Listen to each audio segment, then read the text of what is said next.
Disiarkan langsung dari studio MNC Conference Hall Ainus Tower, Jakarta. Inilah Rakyat Bersuara bersama Aiman Wicaksono.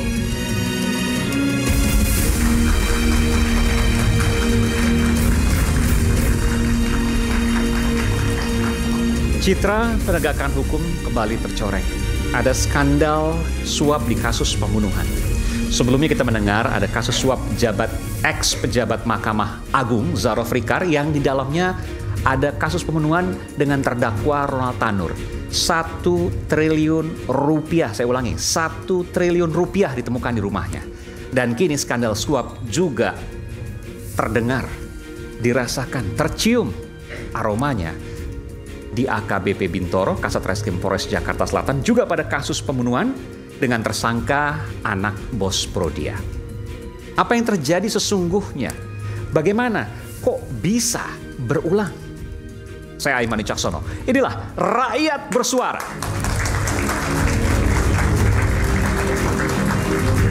Saya akan undang ke panggung Rakyat Bersuara pada malam hari ini Ketua Indonesia Police Watch IPW, Bung Sugeng Teguh Santoso. Bung STS, selamat datang.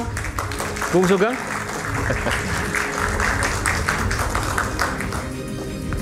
Iya, silakan.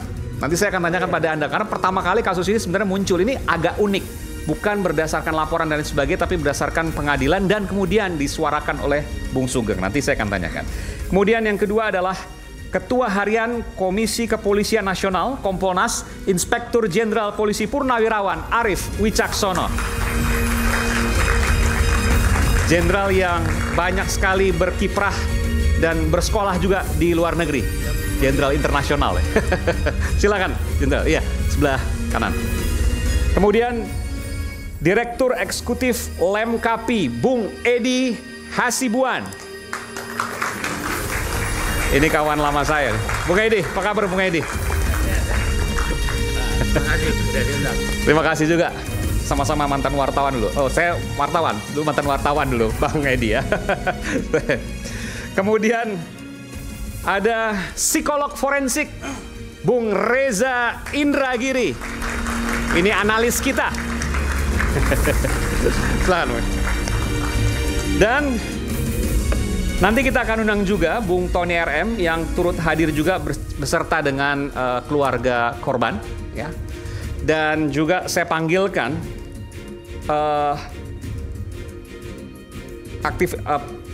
praktisi hukum, ya, Bung Rasman Arif Nasution. Ya. Bung Ran, apa kabar? Sedang makasih. Malang melintang terus berlewat di televisi. Silakan sebelah sana, Bung Ran. Oh ya, oke. Dan langsung saya akan sapa ya Romi Sihombing. Ia adalah penasihat hukum korban pemerasan atas nama AN Arif Nugroho. Saya sapa Bung Romi, selamat malam. Selamat malam semuanya. Iya, selamat malam. Kita mendengar semua di sini, Bung Romi. Iya. Iya. Oke, saya ingin tanya Bung Romi, apa yang klien Anda lakukan sih? Jadi berita-berita terkait adanya tindak pidana pembunuhan dan lain-lain itu memang perlu kita clearkan lagi ya, bahwa kalau kita bicara historis berdasarkan fakta-fakta, kemudian bukti-bukti yang ada, bahwasanya tidak ada peristiwa pembunuhan. Tidak ada. Ya, tidak ada pembunuhan. Jadi ditersangkakan atas kasus apa itu? Jadi yang ditersangkakan itu berdasarkan LP 1179 ya. Di situ ada eksploitasi anak dan narkoba ya, penyalahgunaan narkoba. Yang sedang berjalan ini, yang sedang dijalani oleh klien kami yaitu eksploitasi anak ini. LP 1179 atas nama pelapor orang tuanya si Anissa ya. Intinya seperti itu. Ini Pak Radiman ya? Ya, bukan, Junaidi, atas nama pelapor Junaidi ya. Iya betul, maksud saya FA ini kan anaknya Pak Radiman. Bukan. Jadi yang berjalan ini sekarang atas nama laporan atas nama Anissa Putri. Betul. Saya paham. Maksudnya begini. Lapornya bapaknya namanya Junaidi. Oke, kan yang bersangkutan meninggal. Bukan. Ini perkara yang maju sekarang, yang tahap 2 ini yaitu tentang eksploitasi anak. Jadi yang laporan Radiman itu sama sekali belum berjalan. Oke. Tapi yang kemudian selama ini ribut-ribut, suap dan lain sebagainya dikaitkan dengan kasus FA, betul? Dua-duanya. Jadi masing-masing orang tua yang meninggal itu namanya Prisa Aurelia, orang tuanya Radiman melaporkan adanya pembunuhan, dugaan pembunuhan, sama kelalaian yang menyebabkan kematian, pasal 359 KUHP. Baik. Ya. Itu tidak berjalan dan belum berjalan ya. Yang berjalan sekarang adalah LP 1179 ya, yang sudah tahap 2. Ya, yaitu atas nama pelapor Junaidi, orang tuanya Anissa Putri. Oke. Itu Mas Aiman. Anissanya tidak meninggal, betul. Yang meninggal FA, itu yang belum berjalan. Sekarang yang baru berjalan baru Anissa Putri itu, AN ya. Ya. Oke. Kemudian sebelumnya tidak berjalan selama kurang lebih 5 bulan, betul 9 bulan ya, 9 bulan. 9 bulan. Lalu kemudian berjalan. Ya. Karena sudah menyerahkan sejumlah uang ke APH, aparat penegak hukum. Betul.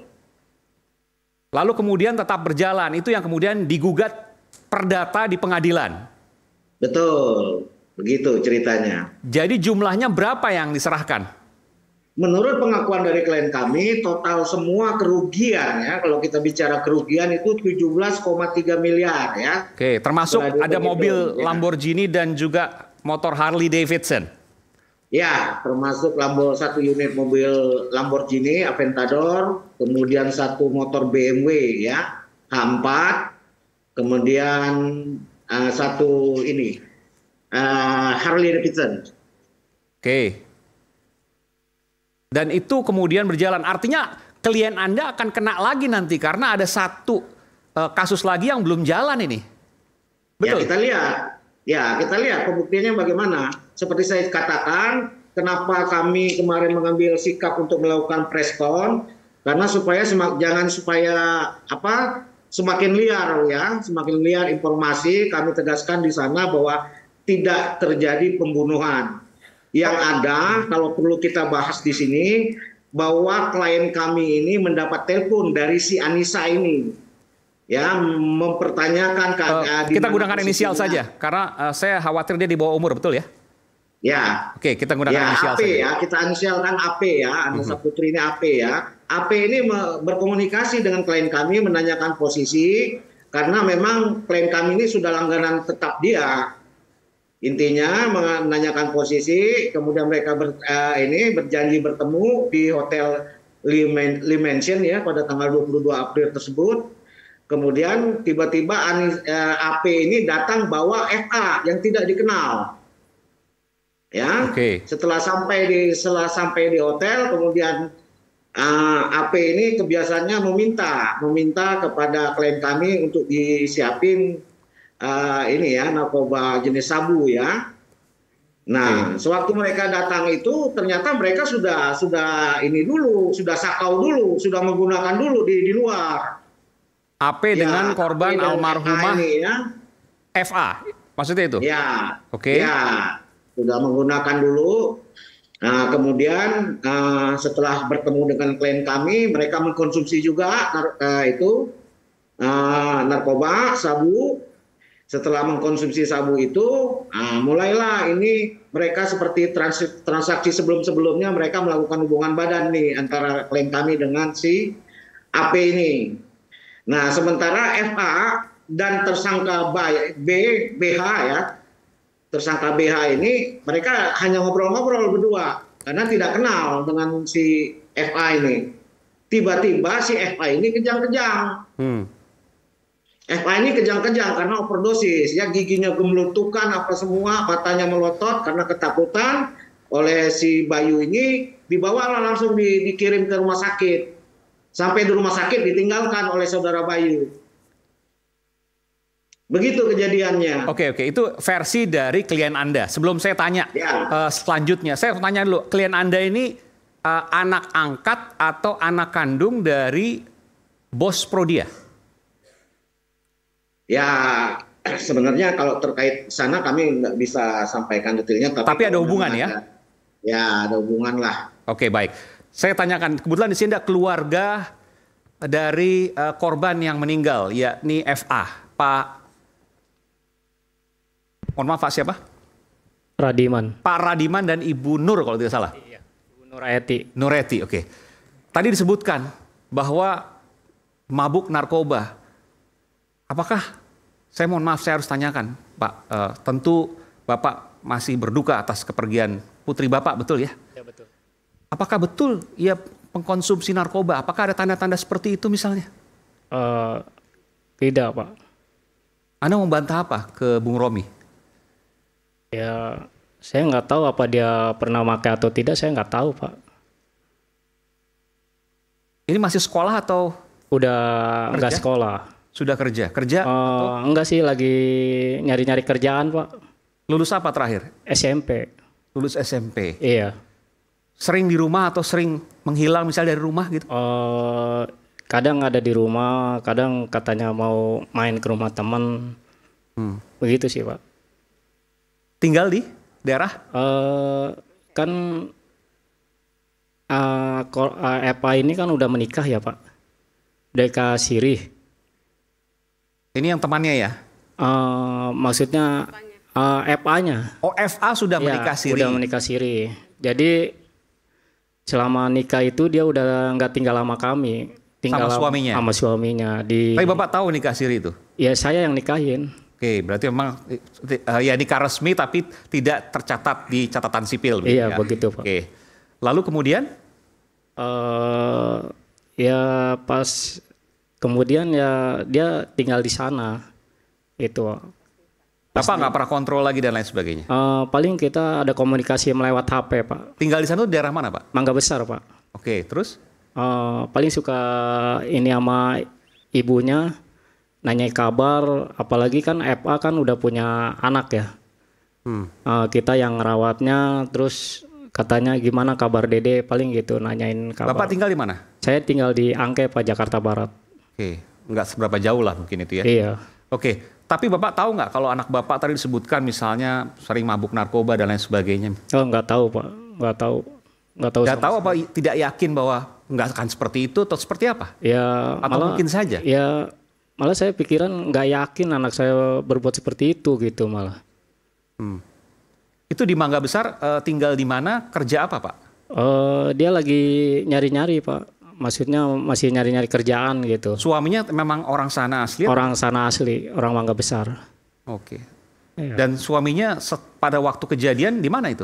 Ya di rumah, dia juga sempat nanyain di mana kabarnya gini. Kata saya, ya tahu ini saya juga lagi nyari informasi gitu gimana ininya. Menurut suaminya sering menghilang misalnya dari rumah atau bagaimana? Ya enggak sih Pak. Coba Ibu boleh? Ya lagi saat itu lagi hari Senin emang dia lagi keadaan berantem sama suaminya, terus diajak jalan tuh sama Anissa. Anissa itu kayak kakak Kita pakai iparnya. inisial Ibu, AN aja ya? Iya AN. Ya sama AN itu diajak lah katanya. Dari suaminya ya. Kata suaminya, emang sempet Bu dia pamit katanya. Yang aku main ya sama AN, sama Ya, okay. Nisa gitu. Terus karena dia lagi berantem, makanya dia diantepin tuh pura-pura tidur. Kalau tahu akan kejadian kayak begitu mungkin Rehan bangun kali Bu, katanya gitu. Itu yang saya tahu. Sudah lama berkawan dengan AN ini? Itu pas dia berkeluarga saja, karena kan dia satu rumah sama AN. Satu rumah? Iya. Ibu pernah tanya nggak itu AN pekerjaannya apa dan lain sebagainya? Nggak tahu. Nggak pernah tanya juga? Nggak pernah tanya, sampai sekarang pun nggak pernah. Bapak juga nggak pernah tanya juga? Iya, nggak pernah tanya. nggak ada kecurigaan apapun, pekerjaannya mungkin yang lain dan lain sebagainya, terkait prostitusi misalnya? Tidak ada. Tidak ada. Tidak ada sama sekali? Tidak ada sama sekali. Dan boleh ceritakan bagaimana kemudian kondisi FA sehari-hari? Apakah ia anak yang seperti apa misalnya? Mungkin masuk ke lembah hitam misalnya? Mungkin Ibu punya pandangan seperti itu? Oh, tidak sih. Sewajarnya anak biasa saja. Lagi emang anaknya itu kan kalau soal berteman tuh terlalu tertutup ya. Kalau pulang sekolah ya lagi masih sekolah ya sekolah pulang. Paling kalau mau main kadang suka minta diantar sama bapaknya, teman sekolahnya, Pak. Kalau mau pulang pun minta dijemput. Pas udah nikah ya karena kita kan udah sepenuhnya tanggung jawab suaminya, ya udahlah, anak teteh ibu urusin sama bapak, asalkan urus aja teteh sama suami, yang penting mah akur-akur gitu. Sudah berapa lama menikah? Kalau emang kan dia kan hamil duluan ya Pak. Jadi oleh si suaminya ini? Iya, karena jadi baru berapa bulan gitu, pas 40 hari baru saya nikahkan. Karena tadinya kan ya udahlah, biarinlah hamil di luar nikah. Tadinya nggak bakalan saya nikahkan. Yang biarkan dia sekolah lagi sama pesantren. Tadinya mas saya mau di pesantrenin di Gunung Bunder. Karena keadaannya, kata saya udah kita lahirin anak, tapi nanti ibu yang asuh. Asal teteh sekolah lagi. Ternyata kan suaminya tanggung jawab. Ya udahlah, kalau tanggung jawab, kalau teteh emang udah jalannya kayak begitu ya udah.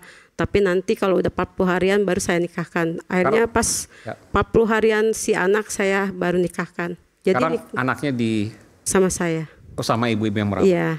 Ibu kerja apa? Bapak kerja apa? Dagang. Dagang apa di mana? Dagang keliling. Dagang apa itu? Dagang cilok. Cilok. Bapak juga sama? Sama.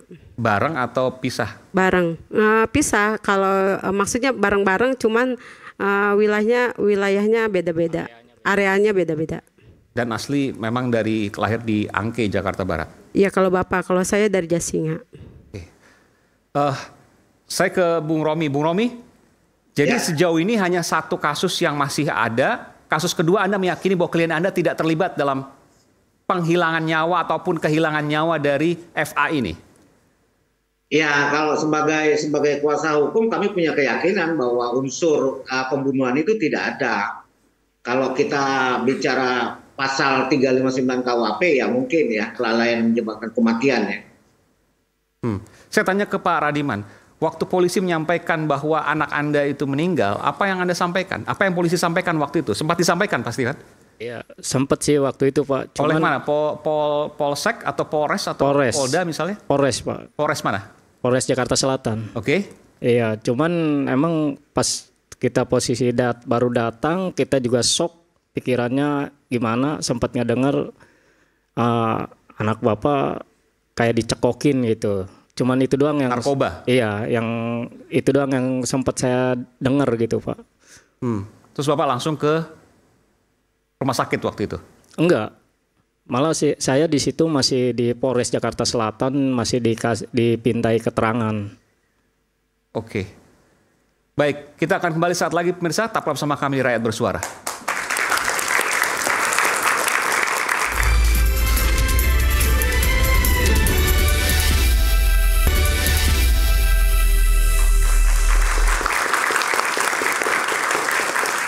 Tadi saya coba menggali dari Bung Romi yang merupakan pengacara anak bos Prodia yang ternyata baru satu kasus ya. Padahal kalau dilihat, saya tanya ke Bung Sugeng Teguh Santoso. Kalau dilihat ini ada banyak kasus harusnya. Kalau memang, saya tanya dulu ke Bung Romi masih bersama saya. Kalau yang tadi AN tadi itu sudah menikah juga. Kalau FA kan sudah menikah. Kalau AN ini dalam data kami belum menikah ya. Belum menikah, oke, baik. Masih 17 tahun ya. 17 tahun itu masih masuk anak gitu karena masih di bawah 18 kalau dalam undang-undang. Tindak pidana yang disangkakan kepada klien kami ini bisa berjalan ya. Baik. Sesuai ya. Jadi begini. Ini kalau dilihat kan awam saja sudah bisa melihat ada kasus banyak di sini. Satu, narkobanya. Yang kedua, memberikan narkoba pada anak itu kasus lagi, pidana lagi, betul ya? Betul. Lalu kemudian hilangnya nyawa 3. Lalu kemudian ada dugaan kekerasan terhadap anak. Memberi obat pada anak itu betul. kekerasan. Dan yang kelima, saya nanti konfirmasi ke Bung Romi, ada juga diduga senjata api. Dan itu ada di depan anak. Artinya kan ada unsur pidana di sana. Saya ke Bung Sugeng. Ini banyak sekali tapi baru 1 kasus. 9 bulan lagi prosesnya. Apa yang terjadi, Bung Sugeng? Okay. Kami kan IPW ya. Iya. Itu kan mendapat informasi ini karena adanya gugatan pertama. Kami dengar-dengar ada gugatan. Kami dalami, kemudian ada informasi sudah beredar rupanya berita juga ya. Kemudian kami dalami. Nah, kasusnya ini memang ada 2 kasus yang di Polres Jakarta Selatan ya. Nomor perkara LP 1181 matinya Firsa dengan pasal 338 dan 359 ya. Dan juga pemberian narkoba ya 1179 yang sekarang sudah dilimpahkan kepada kejaksaan gitu ya. Tetapi senpi itu tidak ditunjukkan di depan anak, itu hasil penggeledahan. Jadi begitu tersangka ini ditemukan jenazah karena di rumah sakit, polisi melakukan penggeledahan, ketemu senpi itu. Tapi Anda setuju tadi ada banyak kasus yang sebenarnya termaktub pasal di sini. Pidananya itu banyak ya. Ada beberapa perbuatan ini bisa disebut beberapa perbuatan ini konsepnya kalau pidananya konkursus ini ya. Dan janggal kok hanya 1 yang naik. 9 bulan lagi prosesnya. Namanya unprofessional conduct di sana ya, dan bahkan mengarah kepada penyalahgunaan kewenangan ya. Karena kasus matinya seseorang ya tidak bisa kemudian dimandekkan karena adanya pencabutan ataupun perdamaian ya. Ini adalah pidana material bukan delik aduan. Murni ini ya. Murni ya. Sehingga harus diselesaikan. Kan kasus ini menjadi mandek. Salah satu alasannya adalah ya selain penerimaan sejumlah uang ya. Itu adanya pencabutan perkara yang saya dapatkan informasi, dan juga pembayaran kompensasi kepada Pak Radiman ya. Ini adalah kesalahan proses, harusnya tetap diproses sebagai kasus pidana ya. Nah, mengapa kemudian mandek? Ini juga apakah alat-alat bukti yang ada diselesaikan, misalnya otopsi ya. Ada itu. Nah, ini yang harus ditanya, katanya ada ya, tetapi kenapa tidak dilanjutkan? Otopsi itu untuk matinya seseorang menjadi sangat penting. Sebab kematian itu nanti akan menjadi dasar siapa yang bisa dimintakan pertanggungjawaban dan apa sebabnya dia mati, ya. Gitu ya. Dan setelah kemudian ini terbongkar, ternyata Bung Sugeng yang pertama kali kemudian menyampaikan ada uang belasan atau puluhan miliar, saya mungkin harus konfirmasi. Ya. Di balik kasus ini yang membuat kasus ini lambat dan berhenti. Ya, itu informasi yang didapatkan dari gugatan yang kami bisa akses ya. Ada disebut nilai 5 miliar yang diterima oleh AKBP di dalam gugatannya. Ya. Tetapi dari pendalaman kami ya, itu transfer tunai ya, pendalaman kami transfer tunai itu ada 5 transfer ya. 500, 600 dari tersangka AN, kemudian 1 miliar dari istri AN, dan 1,5 miliar dari ibu AN. Itu anak bos Prodia itu ya? Oh, ibu, iya AN. Okay. AN itu anak sama-sama ya, sama ada korban 2. ya, ya sama korban. Ya, F korban, AN juga korban. Ya. AN pelaku juga.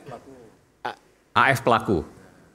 AF mungkin maksudnya tadi. AN juga, Arif Nugroho juga pelaku. Kalau yang korban Pak pakai itu Pak. Ini AP Pak. Anissa juga. Anissa Putri. Pakai. Oh, AP ya. AP Pak. AP. Ya. Ya AP. Jadi seperti itu ya. Jadi di sini ada proses unprofessional conduct. Tapi saya duga macetnya ini karena pemberian uang. Macetnya karena pemberian uang. Ya, ya. Administrasi kemudian dilengkapi hanya untuk alasan, ya. Alasan yang saya maksud itu adalah perdamaian dan juga pencabutan perkara. Ini kan tidak bisa dipenuhi dalam kasus matinya seseorang. Saya ke Bung Tony. Bung Tony, selamat datang Bung Tony. Anda pengacara dari Bung Radiman dan Ibu Nur ya? Iya, betul. Iya. Jadi ini belum diproses ternyata. Baru yang satu. Yang meninggal padahal anaknya dari klien Anda. Apa yang bisa Anda sampaikan di sini? Pertama tadi saya di jalan menyaksikan lewat channel YouTube ya. Saya baru jelas dari Pak Romi Sihombing. Saya juga baru tahu ini. Ya, ternyata yang di unit PPA itu yang diproses dan sudah P21 bahkan sudah tahap 2. Arti tahap 2 itu berarti tersangka dan barang bukti sudah dilimpahkan ke kejaksaan. Ternyata LP 1171 79 soal narkoba. Soal eksploitasi anak dan penyalahgunaan narkoba melibatkan anak. Berarti persetubuhannya ya, saya tidak tahu nih eksploitasi ekonominya karena seksual atau apa ya, tapi kan tadi menyebutkan eksploitasi saja. Nah, berarti kaitan dengan FA, klien kami, anak dari klien kami, ini sama sekali tidak diproses terkait pidana yang diatur dalam Undang-Undang Perlindungan Anaknya. Padahal kalau kami amati, kami cermati dari penjelasan AKBP Bintoro saat konferensi pers April 2024 lalu, meninggalnya FA ini ya, ditemukan 4 dugaan tindak pidana. 4. Oke. Pertama ya, ini meninggal masih anak ya. Kemudian yang kedua disetubuhi tanpa menyebutkan tuh yang disetubuhi itu apakah FA, apakah AP. Meskipun udah menikah tadi diakui, tapi siri. Iya, artinya pada saat kejadian sebelum meninggal kan yang disetubuhi itu siapa kan? Nah, jadi belum disebutkan, tapi ada persetubuhan terhadap anak. Yang ketiga ada narkoba. Karena jelas narkoba ini adalah alat yang mengakibatkan kematian, dicekoki. Yang keempat adanya senjata api. Nah, empat-empatnya itu ya, kalau saya menganalisa untuk Undang-Undang Perlindungan Anak ya, sebelum saya tahu bahwa itu dieksploitasi, saya melihatnya ada 2 pasal dalam Undang-Undang Perlindungan Anak yang bisa diterapkan terhadap 2 pelaku itu. Pertama adalah pasal 81 ayat 1. Ya, kekerasan memaksa anak ya dengan ancaman atau ancaman sehingga terjadi persetubuhan. Ancaman hukumannya itu 5 tahun minimal, paling lama 15 tahun. Yang kedua pasal 89 ayat 1. Penyalahgunaan narkoba dengan melibatkan anak. Jelas itu. Karena dicekoki berarti penyalahgunaannya melibatkan anak. Tapi saya tidak tahu ini kan, diterapkan tidak pasal tersebut sampai P21 sampai tahap 2 itu. Karena sampai saat ini ya, terus terang kami belum pernah, keluarga korban belum pernah menerima SP2HP. Jadi kasus ini gelap nih. Iya. Nah, kemudian itu baru Undang-Undang Perlindungan Anak kan. Kemudian untuk kasus narkobanya lebih masuk lagi sebenarnya.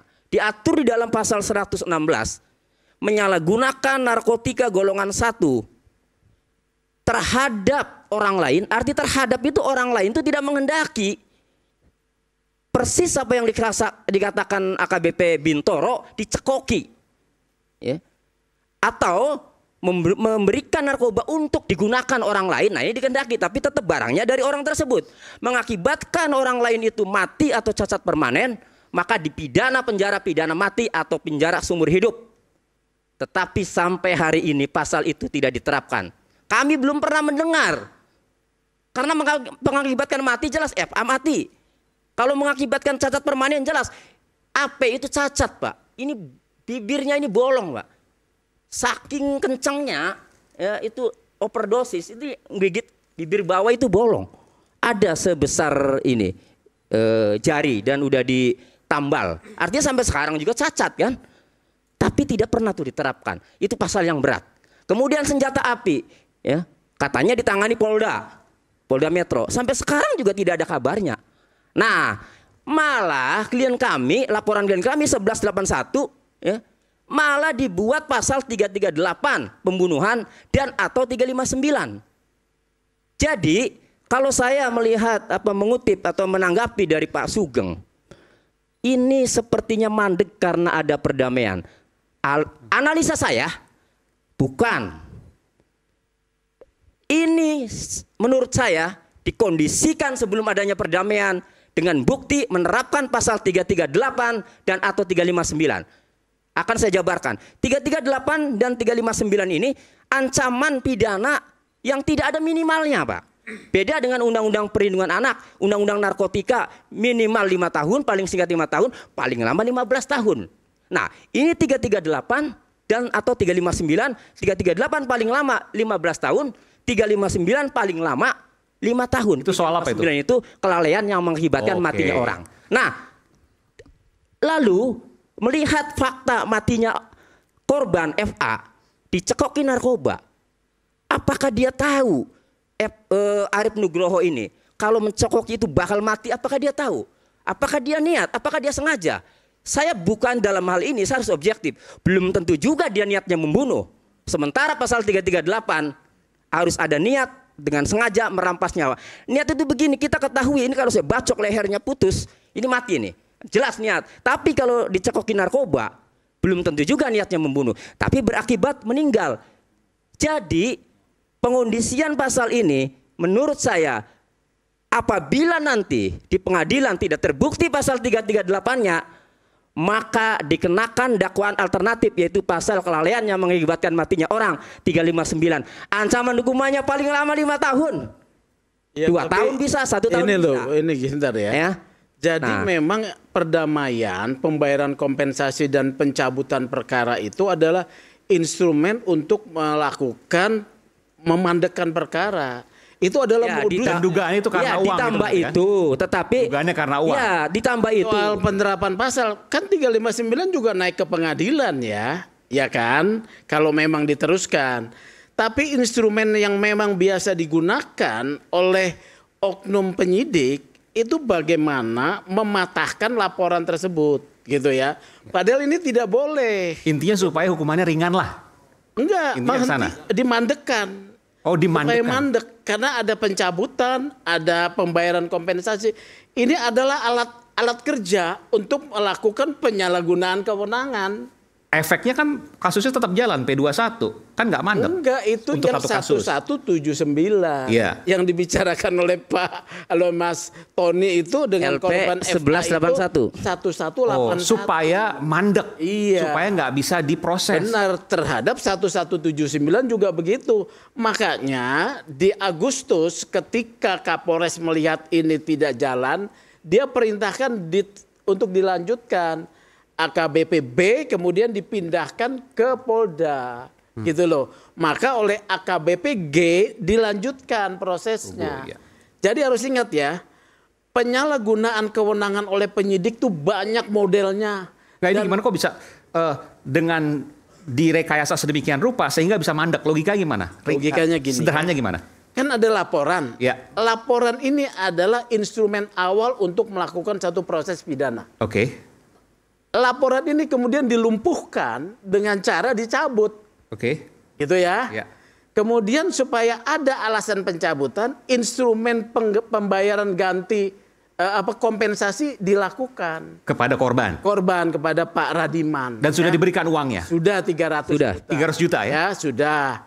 Jadi ini adalah alat kerja untuk menyalahgunakan kewenangan. Jadi yang jalan hanya kasus yang perempuan yang satu lagi? Juga, dua-duanya berhenti. Nanti gitu tapi udah P21. Nah, Agustus 2024 dipindahkanlah AKBP B menurut informasi karena tidak menindaklanjuti kasus. Dia dipindahkan ke Polda diganti oleh AKBP G. Oleh AKBP G diteruskan, bahkan kemudian ditangkap lagi nih 2 orang. Nah di sini terjadi lagi penangguhan lagi dengan kemudian memberikan sejumlah uang. 1179 pada 16 Desember jaksa sudah menyatakan P21. 1179 ya. 17 Desember penyidik memanggil 2 tersangka. tetapi tidak hadir, baru pada 21 Januari ditangkap. Ya. Sebetulnya kan harus ditangkap dekat-dekat, tetapi karena sudah menerima uang untuk penangguhan penahanan, dia melambatkan AKBPG ini, ya. Jadi di sini rangkaian penyalahgunaannya itu berurut-urut, ya, berturut-turut, ya. Jadi ganti pejabat tetap berlangsung suap itu dugaannya ya. Jadi ada penangguhan, menahan, tidak menahan ini komoditi, ya, digunakan oleh oknum-oknum penyidik, ya, komoditi untuk mendatangkan uang, ya. Jadi disinilah pentingnya pengawasan baik Kompolnas, Propam, ya, dari pengawasan atasan. Dan kalau didiamkan, maka kasus meninggalnya FA tidak akan bisa dikasuskan. Akan diam. Ini kan jadi ramai karena kita angkat, ya.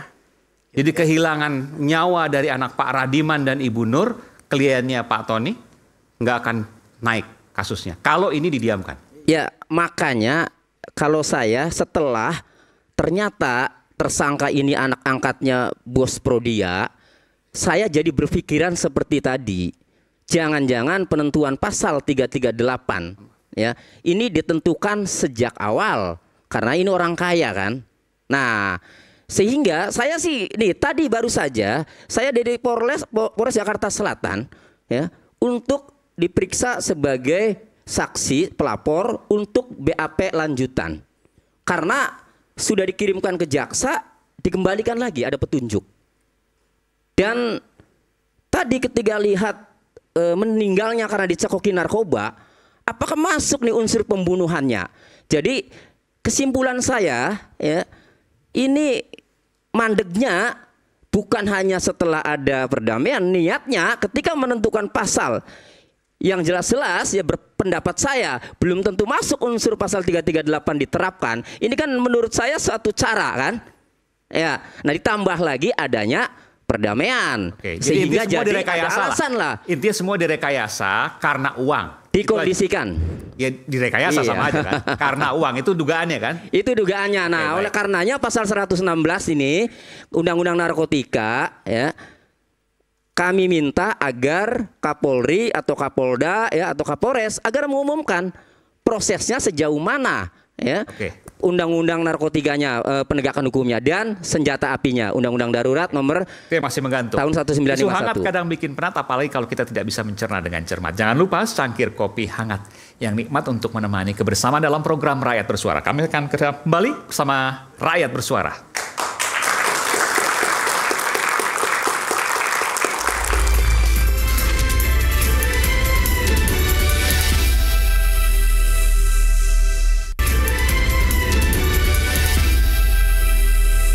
Diduga ya, ini katanya masih diduga, direkayasa sedemikian rupa sehingga kasus kematian FA-nya disingkirkan dulu, tidak akan naik.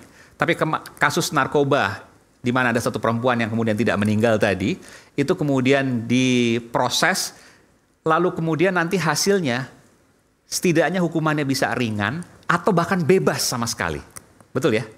Ya ringan lah mungkin ya. Ya atau bisa bebas kan, bisa aja kalau nggak terbukti dua-duanya misalnya. Ya kalau tidak terbukti dua-duanya. Tapi 359 ini ya mungkin bisa. 359 itu apa? Orang nggak ngerti soalnya. Ya pasal 359 itu dengan sengaja, tidak dengan saja ya kelalaian menyebabkan yang kematian, mengakibatkan orang lain meninggal. Ya. Biasanya diterapkan oleh pengemudi lalu lintas ya yang menabrak kan nggak sengaja atau mainan senapan angin ya nggak sengaja, itu biasanya itu. Intinya Anda melihat semua ini berupa kesengajaan. Ya kalau saya melihat setelah muncul ternyata anak bos Prodia yang kaya raya sampai keluar 17 miliar. Ya saya menduga pasal 338 itu penerapannya dikondisikan. Supaya itu tidak terbukti. 338 itu pembunuhan tidak berencana ya? Tidak berencana, kalau berencana 340. Betul. Ya. Supaya 338 itu tidak terbukti sehingga hukumannya ringan lah gitu. Hukumannya ke 359 ke kelalaian. Yang lebih ringan. Ya yang lebih ringan. Gitu. Dan itu bisa dengan kompensasi nanti korban dan lain sebagainya, betul ya? Ya ditambah lagi setelah ada perdamaian kan, semakin memotivasi, semakin semangat ini kan. berupaya untuk Memaafkan menghentikan misalnya. kasus ini kan. Jadi nggak usah naik ke pengadilan gitu, toh korbannya nggak menuntut. Padahal sejak awal perdamaian saya sudah sampaikan bahwa boleh ini berdamai ya, tetapi ini delik biasa, bukan delik aduan. Arti delik biasa, walaupun ada perdamaian, penyidik wajib melanjutkan proses hukumnya. Hakimlah nanti yang menentukan. Baik. Itu. Dan ini dilakukan karena anak bos Prodia yang saya harus sampaikan, dugaannya adalah dijadikan sapi perah. Ya, Pak Aiman yang bicara. Kalau saya lihat bukan hanya polisi ya, oknum pengacaranya juga memanfaatkan kasus ini untuk keuntungan pribadinya. Karena dia dapat juga karena lewat dia. Informasi yang kami dapat ya, nilainya nggak sampai 1 miliar yang beredar untuk polisi. Ya. Sementara yang keluar 17, yang di Polres Selatan ya. 17 miliar. 5 transaksi yang tadi saya bilang jumlah 4,1 itu masuk kepada rekening mantan pengacaranya. Evelyn, EDH. Ya. Penjualan mobil Lamborghini juga masuk ke rekening Evelyn. Padahal si kliennya AN dan BH ya, AN tidak setuju masuk ke rekeningnya Evelyn. Ini jadi praktek-praktek advokat yang model ini sebetulnya menjadi pintu awal. Polisi juga tergoda ya. Nggak cuma polisi kan, ada juga ya penegak hukum yang lain. Iya, tergoda. Seorang Frikar misalnya di Mahkamah Agung. Ini harus ditindak ya. Kita sering mengkritik penegak hukum lain, tetapi advokat jarang mengumumkan secara terbuka adanya dugaan pelanggaran anggotanya ya. Jadi menurut saya ini harus tindak. Nah, bagus kuasa hukum yang baru melaporkan di Polda Pak dengan LP nomor 612 ini pintu untuk menyelidiki peran advokatnya yang menurut saya mengambil uang lebih banyak menjual nama polisi. Saya ke Bung Rasman. Anda punya pendapat apa tadi, apa yang kemudian disampaikan oleh Bung Tony dan Bung Sugeng? Pertama saya mengucapkan terima kasih karena Bung Aiman ini satu-satunya orang Indonesia bersama Pak Haritano yang menyaksikan pelantikan Donald Trump. Terima kasih. Terima kasih. Saya ingin menyampaikan mungkin malam ini saya akan lebih pada kecenderungan berpikir benar-benar netral memandang kasus ini. Kenapa begitu? Emang biasanya nggak netral, Bang? Kadang-kadang saya dipersepsikan terlalu membabi buta membantu Polri. Nah, jadi ini saya pertama berharap kepada Pak Sugeng, IPW itu juga harus membangun komunikasi yang baik dengan aparat kepolisian. Sehingga informasi itu tidak saja didengar dari satu pihak, tapi juga masuk dari dua pihak. Masalah bagaimana tingkat atau kadar keyakinan kita terhadap penjelasan Polri atau korban, bahkan pengacara, itu tergantung kita yang menyaringnya. Gitu. Nah, jadi begini, saya sudah komunikasi langsung dengan Kapolres Metro Jakarta Selatan, Saudara Kombes Pol Ade Rahmat. Kenapa saya komunikasi? Ini bukan karena saya diundang malam ini. Itu 3 hari yang lalu. Saya tanya beliau, Pak Kapolres, ini ada sebutan 400 juta yang katanya diserahkan kepada Kapolres. Ya, Bung Romi waktu itu sampaikan. Ya. Dan saya kenal dengan Gogo Galesung itu. Kanitnya juga saya kenal, Zakaria. Juga kena. Sekarang di Patsus. Tapi yang saya mau katakan bahwa persoalan kematian anak dari rekan kita, klien dari saudara Tony, pasti membuat rasa keprihatinan yang mendalam. Tapi satu poin yang tidak boleh kita lupakan, saya jawab sekarang di sini, bahwa Kapolres Ade Rahmatlah orang yang dengan tegas mengatakan tidak ada toleransi karena ini nyawa manusia, maka wajib lakukan pemberkasan ke kejaksaan. Saya tanya, apa buktinya?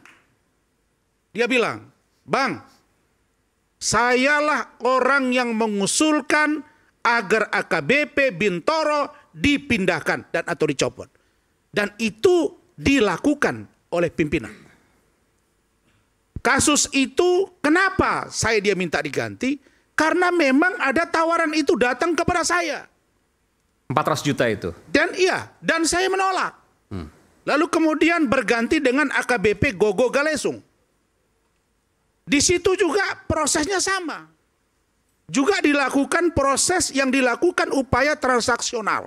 Dan itu memang dari cerita yang berkembang itu sepertinya ada pembicaraan yang intens antara pengacara dengan penegak hukum. Dalam hal ini Kasat. Dan Kanit. Dan Pak Kombes Ade ini mengatakan bahwa termasuk Kanit PPA pun dia yang mengusulkan diganti. Kayaknya Bang Rasman jadi jubirnya Kapolres nih. Kan saya sekarang berada di posisi yang menilai. Ya Anda kan bukan jubirnya Kapolres ya. Sebentar dulu. Yang mana yang janggal Bung Sugeng? Mungkin Anda mau sebentar sampaikan. Ya dong, kan posisinya sebagai praktisi. Saya enggak itu, sebentar. tapi saya cuma menyatakan itu aja. Ya, silakan aja.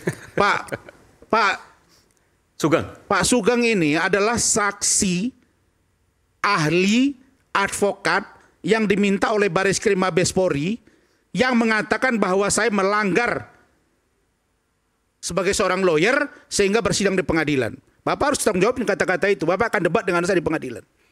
Saya akan nilai itu. Sebentar. Jadi saya sebentar. Di luar konteks ini ya. Bukan. Bentar dulu dong saya ngomong. Di luar konteks ini gimana Anda ngomong sebentar dulu. Ya ini gimana nih konteksnya nih? Gimana kita tetap di konteks. Saya mau bicara begini, makanya dengar dulu baik-baik.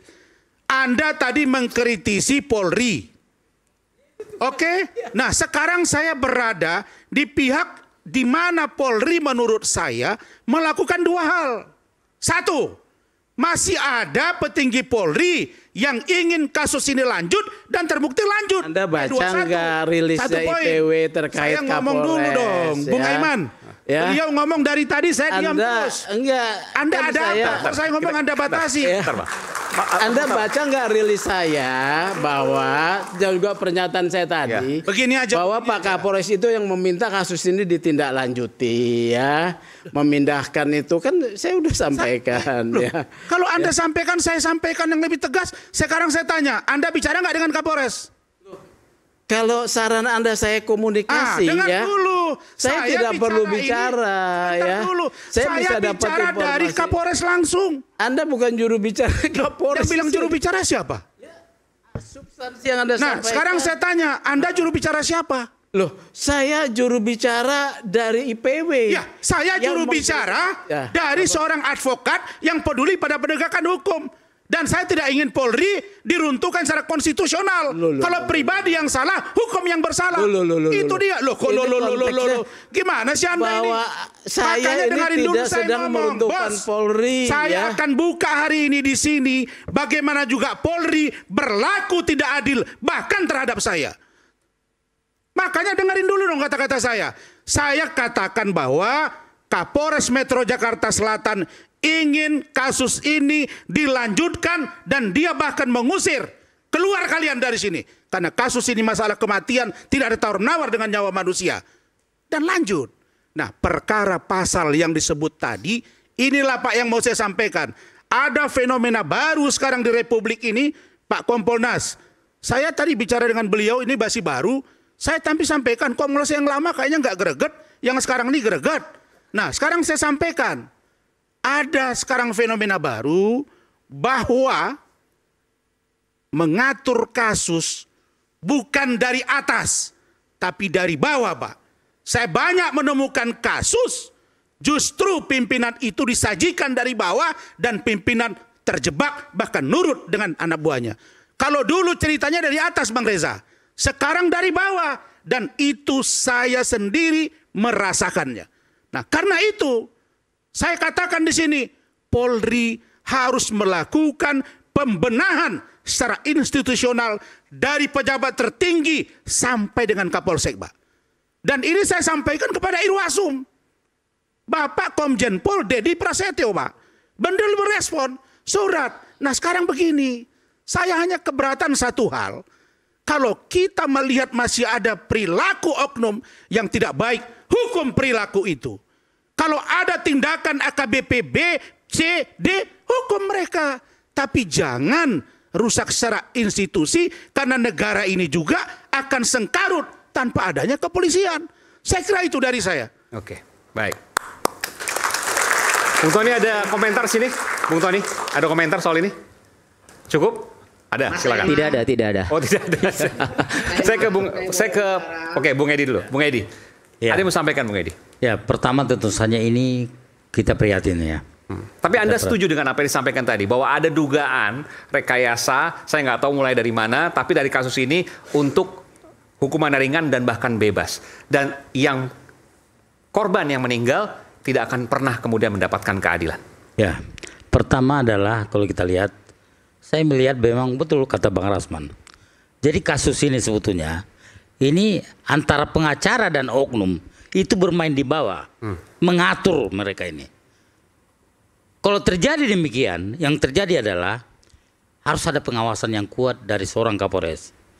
Harus ada pengawasan yang kuat terhadap Kapolda. Kalau Kapolda mungkin terlalu tinggi. Tapi Kapolres punya tanggung jawab terhadap apa ini. Jadi kalau misalnya terjadi ada permainan, ada persekongkolan misalnya. Apa yang terjadi kemarin kalau kita lihat, itu kalau saya melihat ini munculnya dari pengacara. Mengajak bagaimana caranya, seperti ini bagaimana caranya, ya ada upaya-upaya itu kalau saya lihat. Jadi kalau misalnya terjadi. Dan Anda meyakini bahwa uang yang besar itu diambil oleh pengacara? Kita tidak tahu apakah mereka ya, tapi yang pasti adalah ini terjadi karena ada persekongkolan antara pengacara dan juga oknum di sana. Kebetulan ya, korban Kapolresnya nggak tahu. Tersangkanya orang berpunya. Iya, karena melihat bahwasanya tadi kan disebutkan pasal 338. 338 adalah ancaman hukumnya 15 tahun penjara. Ya. Kalau pakai 359 itu sangat ringan, itu maksimal 5 tahun. Bisa 1 tahun, bisa 2 tahun. Nanti bisa juga karena tadi udah ada damai, ini bisa diselesaikan. Oke, kita lihat dulu sebentar. Saya ingin putarkan dulu, ada pemberian uang ya. Saya nggak tahu uang atau apa. Kita akan putarkan. Saya minta untuk putarkan, ya. Dari nanti tolong Bung Tony jelaskan karena ada Bung Tony juga kalau tidak salah di sini. Kita lihat ini.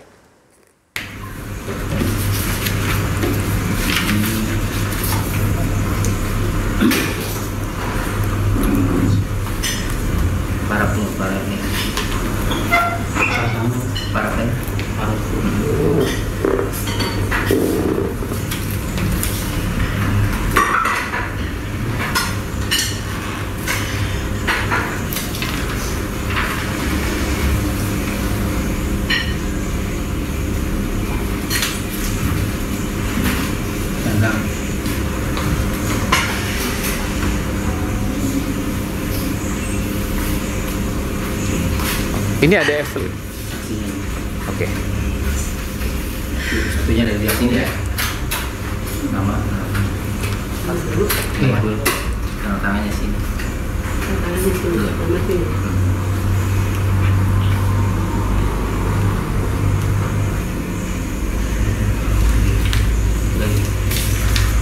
Iya. Sekalian bisa menjelaskan Bung Tony, silakan. Ya, ini Paradiman ya menandatangani itu karena untuk bisa nerima 300 juta itu harus menandatangani 2, ya 1 surat perdamaian, yang kedua surat pencabutan laporan. Enggak, siapa yang memberikan 300 juta kepada siapa untuk apa? Ya, itu dari istrinya Arif Nugroho yang pakai masker tuh. Itu yang tersangka ya? Ibu Nur Aiti itu. Tersangka, ya, tersangka yang memberikan itu istri 300 juta kepada Paradiman. Kepada Paradiman dan langsung. Ibu Nur. Untuk apa diberikan 300 juta? Ya kompensasi lah, uang perdamaian lah. Ya, jadi uang perdamaian. Ya, uang perdamaian. Atas kematian anak dari Radiman dan Ibu Nur. Ya, agar laporan itu dicabut lah. Agar laporan dicabut. Ya. Nah, ini kan maaf ya, Bung Aiman. Sebentar, Pak. Saya dengarkan dulu, bentar. Sementara saya foto aja dulu ya. Nah, ini Evelyn. Oh, ini yang sebelah kanan Evelyn ya. Paling belakang ini Evelyn. Yang menggunakan blazer. Apa namanya, baju warna hijau telur asin lah. Iya, ini yang telur asin ya. Okay. Ini Eplin Doharsi Kota Galung, pengacara dari Arif Nugroho dan Bayu. Iya. Nah, yang pakai masker itu istrinya Arif Nugroho, dia mengaku paling istrinya sebelah kiri ini ya, sebelah kiri layar ya. Sebelahnya adalah istri ya, tersangka. Yang pakai masker istrinya Arif Nugroho, dia mengaku istrinya Arif Nugroho. Dan ya, klien kami menerima 300 juta itu karena istrinya Arif Nugroho mengaku suaminya kerja di bengkel. Di bengkel? Iya, di bengkel motor, pekerja biasa. Maksudnya? Iya, artinya saya kaget setelah saya tahu ternyata anak angkatnya bos Frodia kan begitu. Jadi waktu itu mengaku orang biasa-biasa saja. Dan kita nggak tahu apa yang benar, mana yang salah. Iya. Dan ini dilakukan kapan? Ini 2 Mei. 2 Mei 2024. Oke, sudah lama ya. Anda sudah cukup lama juga berarti mendampingi. Lama. Sebelum saya nangani kasus Pina ini dulu sebenarnya. Oke. April. 27 April saya terima kuasa. Iya. Dan Anda di sini kalau seandainya ini terjadi kan berarti selesai semua kasusnya. Nah, saya sama Evelyn ini sebenarnya sependapat bahwa sejak awal ya. Iya. Perdamaian ini tidak menghentikan proses hukumnya karena deliknya delik biasa. Oke. Nah, tapi kan saya tidak tahu nih upaya Evelyn ke sana. Yang penting begini, karena klien saya sudah memutuskan mau untuk berdamai dengan kompensasi 300 juta, maka konsekuensinya harus menandatangani surat perdamaian dan surat pencabutan laporan. Begini. Nah, setelah itu ya, ini fakta baru, ini hanya baru kita tampilkan ya. Saya menarik nih. Tapi sebentar, kalau mau ngomong dulu lah, silakan. Ya, setelah itu ya, Evelyn ini ya mungkin ya menghadap penyidik atau melobi atau bagaimana ya saya tidak tahu. Tapi kami ini saya meminta kepada klien saya, Pak Radiman, ini kasus lanjut. Meskipun berdamai, percaya saya bilang, tidak akan berani penyidik menghentikan. Jadi satu lagi nanti kalau nanti dipanggil paling ke persidangan. Sebelum ke Anda, saya ke Bu Romi mau menyampaikan sesuatu. Bu Romi, silakan. Baik, bagi kita semua di sini ada rekan-rekan pemerhati, ada rekan-rekan praktisi di sini. Kita belajar untuk profesional. Apa yang Anda? Ini baru pertama kali kita sampaikan ini. Gimana menurut Anda, Bung Romi? Ya. Kita belajar untuk memberikan edukasi kepada masyarakat karena ini disaksikan semua oleh masyarakat ya di Republik ini. Kepada Kang Tony hadir di sini selaku kuasa hukum dari FA. Yang jelas-jelas ini sudah ada perjanjian ya, kesepakatan. Kalau dalam pasal 4-nya kalau kita bacakan, para pihak setuju dan sepakat bahwa setelah perjanjian ditandatangani tidak akan ada lagi tindakan-tindakan hukum. Saya pikir Kang Tony juga harus profesional ya. 1338 Perdata sudah tegas mengatakan bahwa perjanjian itu adalah hukum bagi para pihak yang membuatnya. Nah, sekarang kapasitas Kang Tony mengulik-ulik lagi perkara ini apa? Berarti tidak konsisten dengan perjanjian ini. Oke, jadi begini Bang Romi, itu uang 300 juta sudah disertai dengan perjanjian yang tidak akan melanjutkan kasus ini ke ranah hukum. Betul. Kita harus konsisten kayak gitu loh. Ini kan disaksikan seluruh masyarakat. Berlakulah sebagai seorang praktisi, officio nobile. Ya. Itu yang pertama. Yang kedua, saya perlu ditegaskan lagi, tidak boleh ada lagi bahasa dicekok-cekokin itu. Ya, karena itu tidak berdasarkan data. Ya, yang ada adalah sama-sama menggunakan keikhlasan. Kalau dicekokin berarti ada pihak yang satu yang menolak, satu yang memaksa.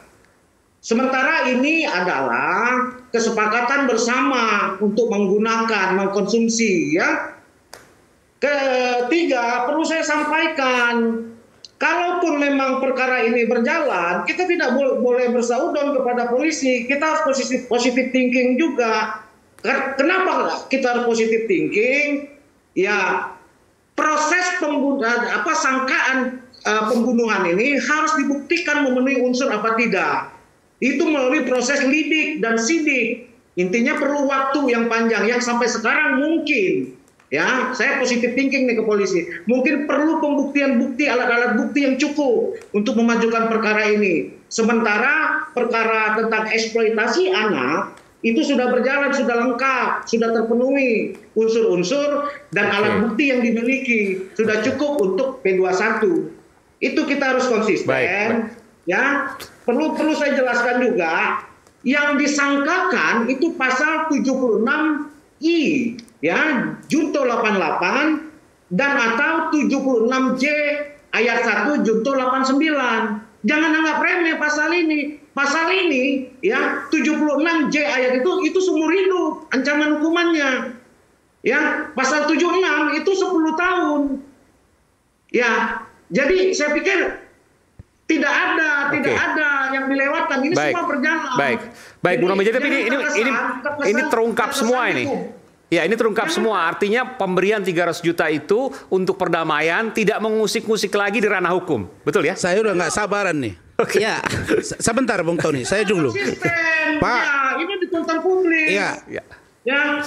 Saya jawab ya. Kalau memang sudah ada perdamaian tidak kulik-kulik, kenapa harus kulik-kulik lagi? Baik. Ya baiknya diam saja, saksikan. Kalau memang perdamaian itu tidak membuahkan SP3, ya sudah, jalani saja. Intinya seperti itu. Maaf ya, kami bukan mendampingi tersangka ini dari awal penyidikan, tapi kami masuk dari P21. Tapi sebagai selaku praktisi, kami bicara by data, ya. Iya. Kami bicara by data. Dan Anda punya perjanjiannya tadi ya. Oke. Anda mau bantah dulu nggak, Bung Tony, perjanjian itu? Sebentar ya, Bang Rasman ya, biar nyambung. Jadi gini. Nggak, Anda mau bantah dulu nggak perjanjian itu bahwa 300 juta ada klausul pasalnya tadi bahwa tidak akan mempermasalahkan ke ranah hukum? Ya, jadi yang sekarang, iya atau tidak itu? Yang sekarang yang sekarang melanjutkan perkara itu kan penyidik, bukan saya. Ya, tapi pasal itu ada. Ada. Oke, baik. Ada, cuma kan di situ ada kalimat menjamin tadinya. Kalau menjamin itu nanti ya disalahkan ketika proses masih lanjut. Oleh karenanya saat itu saya coret klausul yang menjamin. Kenapa saya katakan? Kenapa saya katakan ini dicoret ya? Karena yang berwenang untuk menghentikan dan melanjutkan itu penyidik, bukan klien saya. Oleh karenanya dicoret. Artinya setelah perdamaian itu terjadi, silakanlah itu kewenangan penyidik. Nah, saat itu kami pasif nunggu saja. Kalau memang dipanggil lagi ya kami datang. Kalau memang di persidangan ya kami datang. Nah, pada tanggal 24 September, sebentar ya Bang Hasan. 24 September 2024, kami dapat panggilan lagi dari Polres Jakarta Selatan. Ternyata setelah diperiksa, saya tanya, Pak ini perkara lanjut? Oh lanjut ini. Waktu itu AKBP Gogo Galesung ya, kasatnya. Sejak 24 September 2024, saya mengetahui perkara itu lanjut karena berkasnya mau dilimpahkan ke kejaksaan. Itu. Jadi saya tidak tidak memungkiri perdamaian itu, tetapi karena ini delik biasa, ya biarkanlah itu nanti hakim yang memutuskan. Itu. Intinya ada 300 juta dan ada perjanjian di mana tidak akan melanjutkan proses hukum. Nanti kita akan ke Bung Rasman, ke Pak Ketua Harian Kompolnas. Sesaat lagi kami akan segera kembali di Rakyat Bersuara.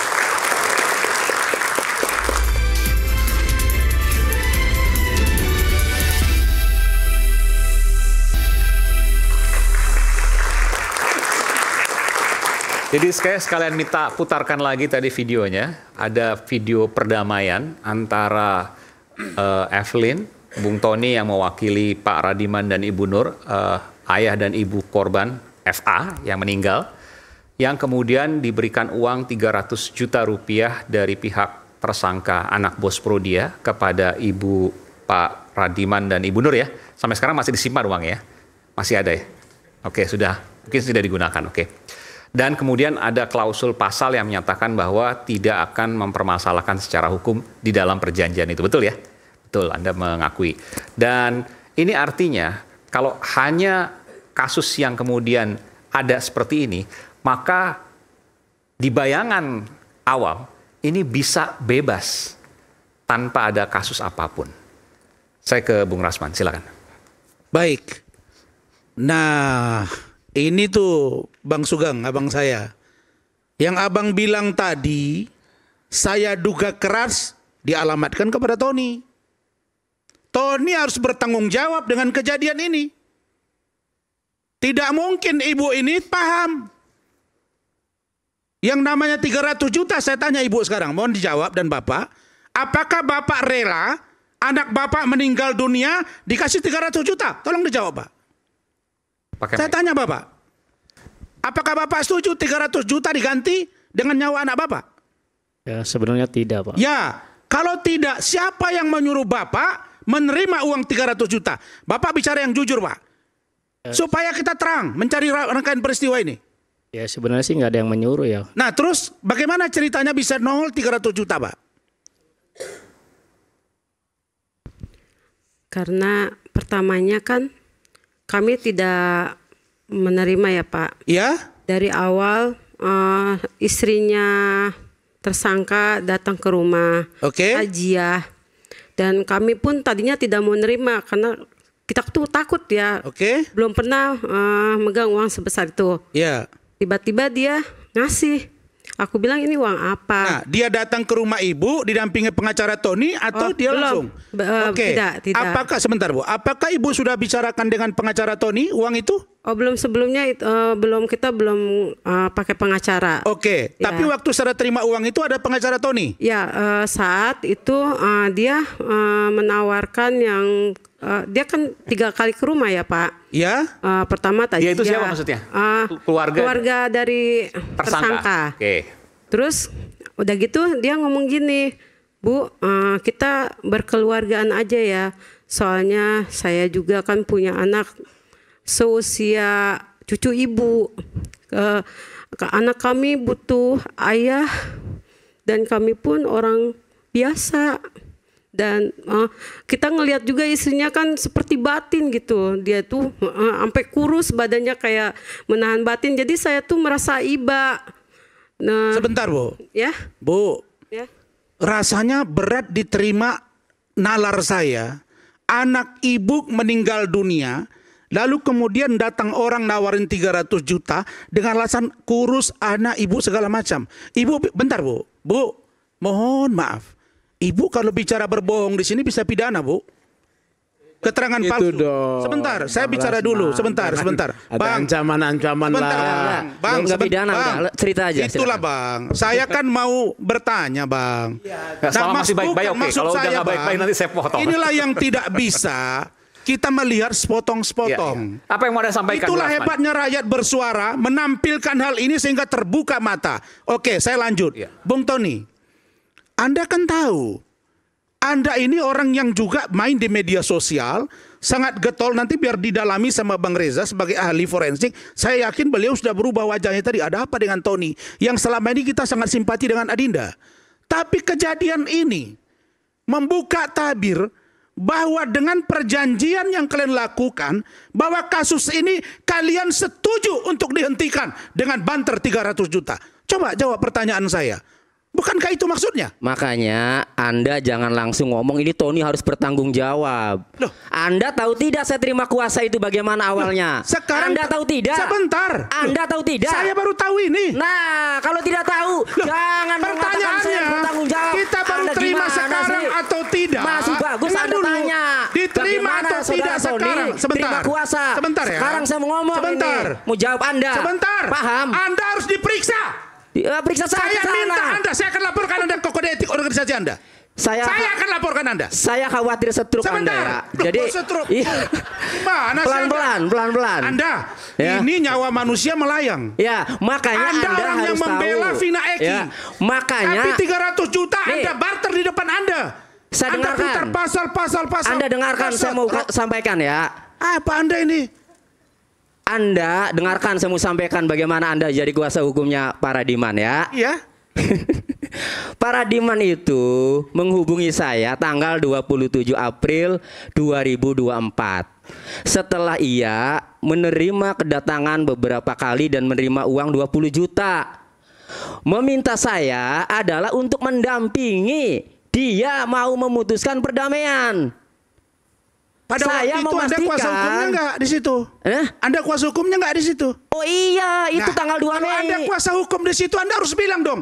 Kalau ini terima uang, emang ada uang cuma-cuma. Bentar, Bos. Dengarkan saya mau cerita gimana Anda. Orang saya belum cerita, saya Anda melihat salahkan Anda gimana ini sih? begini, Anda saya mencoba mau cerita mengklinik. dulu, Anda itu tidak mengalami. Ya. Saya minta Polres organisasi, Anda jangan main-main ini nyawa orang. Ya. Dengarkan, ini dengarkan. Enggak, pertanyaan saya satu aja. Itu uang tanda terima, ada perdamaian, Anda ada nggak di situ? Lah, Posisinya Bang Rasman sebagai apa ini sini? Gimana? Ya kan? Saya urai. Biar Iya. berikan kesempatan begini. dulu. Jadi Bang Rasman posisinya begini, Bang Sugeng. sebagai Ini apa Bang Bang Sugeng. Ini Bang Rasman? Sebentar Bang Asman, bentar. Kita dengarkan dulu. Silakan Bung Tony. jadi saya diminta oleh para diman itu untuk mendampingi perdamaian, memastikan klausul-klausul jangan sampai menjerat dia secara perdata. Kan begitu? Nah, jadi ya para diman itu bersama istri itu sudah menentukan. Anda harus tahu, makanya dengarkan. Pada saat saya tidak setuju dengan perdamaian, saya keluar ya dari restoran Padang. Oh, Anda nggak setuju waktu itu? Iya, karena ngasih berapa waktu itu? 200 ya? Sebelum 300. Udah jangan saya bilang udah kita balik saja. Iya. Lalu? Nah, dia sendiri mau memutuskan Pak masuk ke dalam. Terus untuk dikasih, memutuskan mau gitu loh, untuk ditambahkan memutuskan lagi 100 juta lagi, ya, 300 juta. Nah, jadi dia ini Pak saat itu ya. Anda sebentar, ini penting. Waktu itu Anda katakan apa? Pak, nggak usah tanda tangan. Kalau saya jangan berdamai dulu, biarkan saja dulu kan. Karena dia ini ya, si tersangka ini yang istrinya ini ya kan hanya menawarkan terakhir itu 200 juta di restoran Padang. Nah, saya tinggal, maksud saya sudahlah kan, nanti juga kalau memang dia itu benar-benar nanti pasti akan menghubungi lagi ya. Tapi dia pinginnya hari ini nih kelar gitu loh. Jadi yang memutuskan berdamai dan nerima uang itu Pak Radiman sendiri. Di hari yang sama masuk lagi. Di hari yang sama ya masuk lagi ya. Dan uangnya ditambah 100 juta jadi 300 juta. Jadi 300 juta. Terjadilah tanda tangan itu. Jadilah perdamaian. Anda sempat mengatakan apa ke Pak Radiman dan Ibu Nur?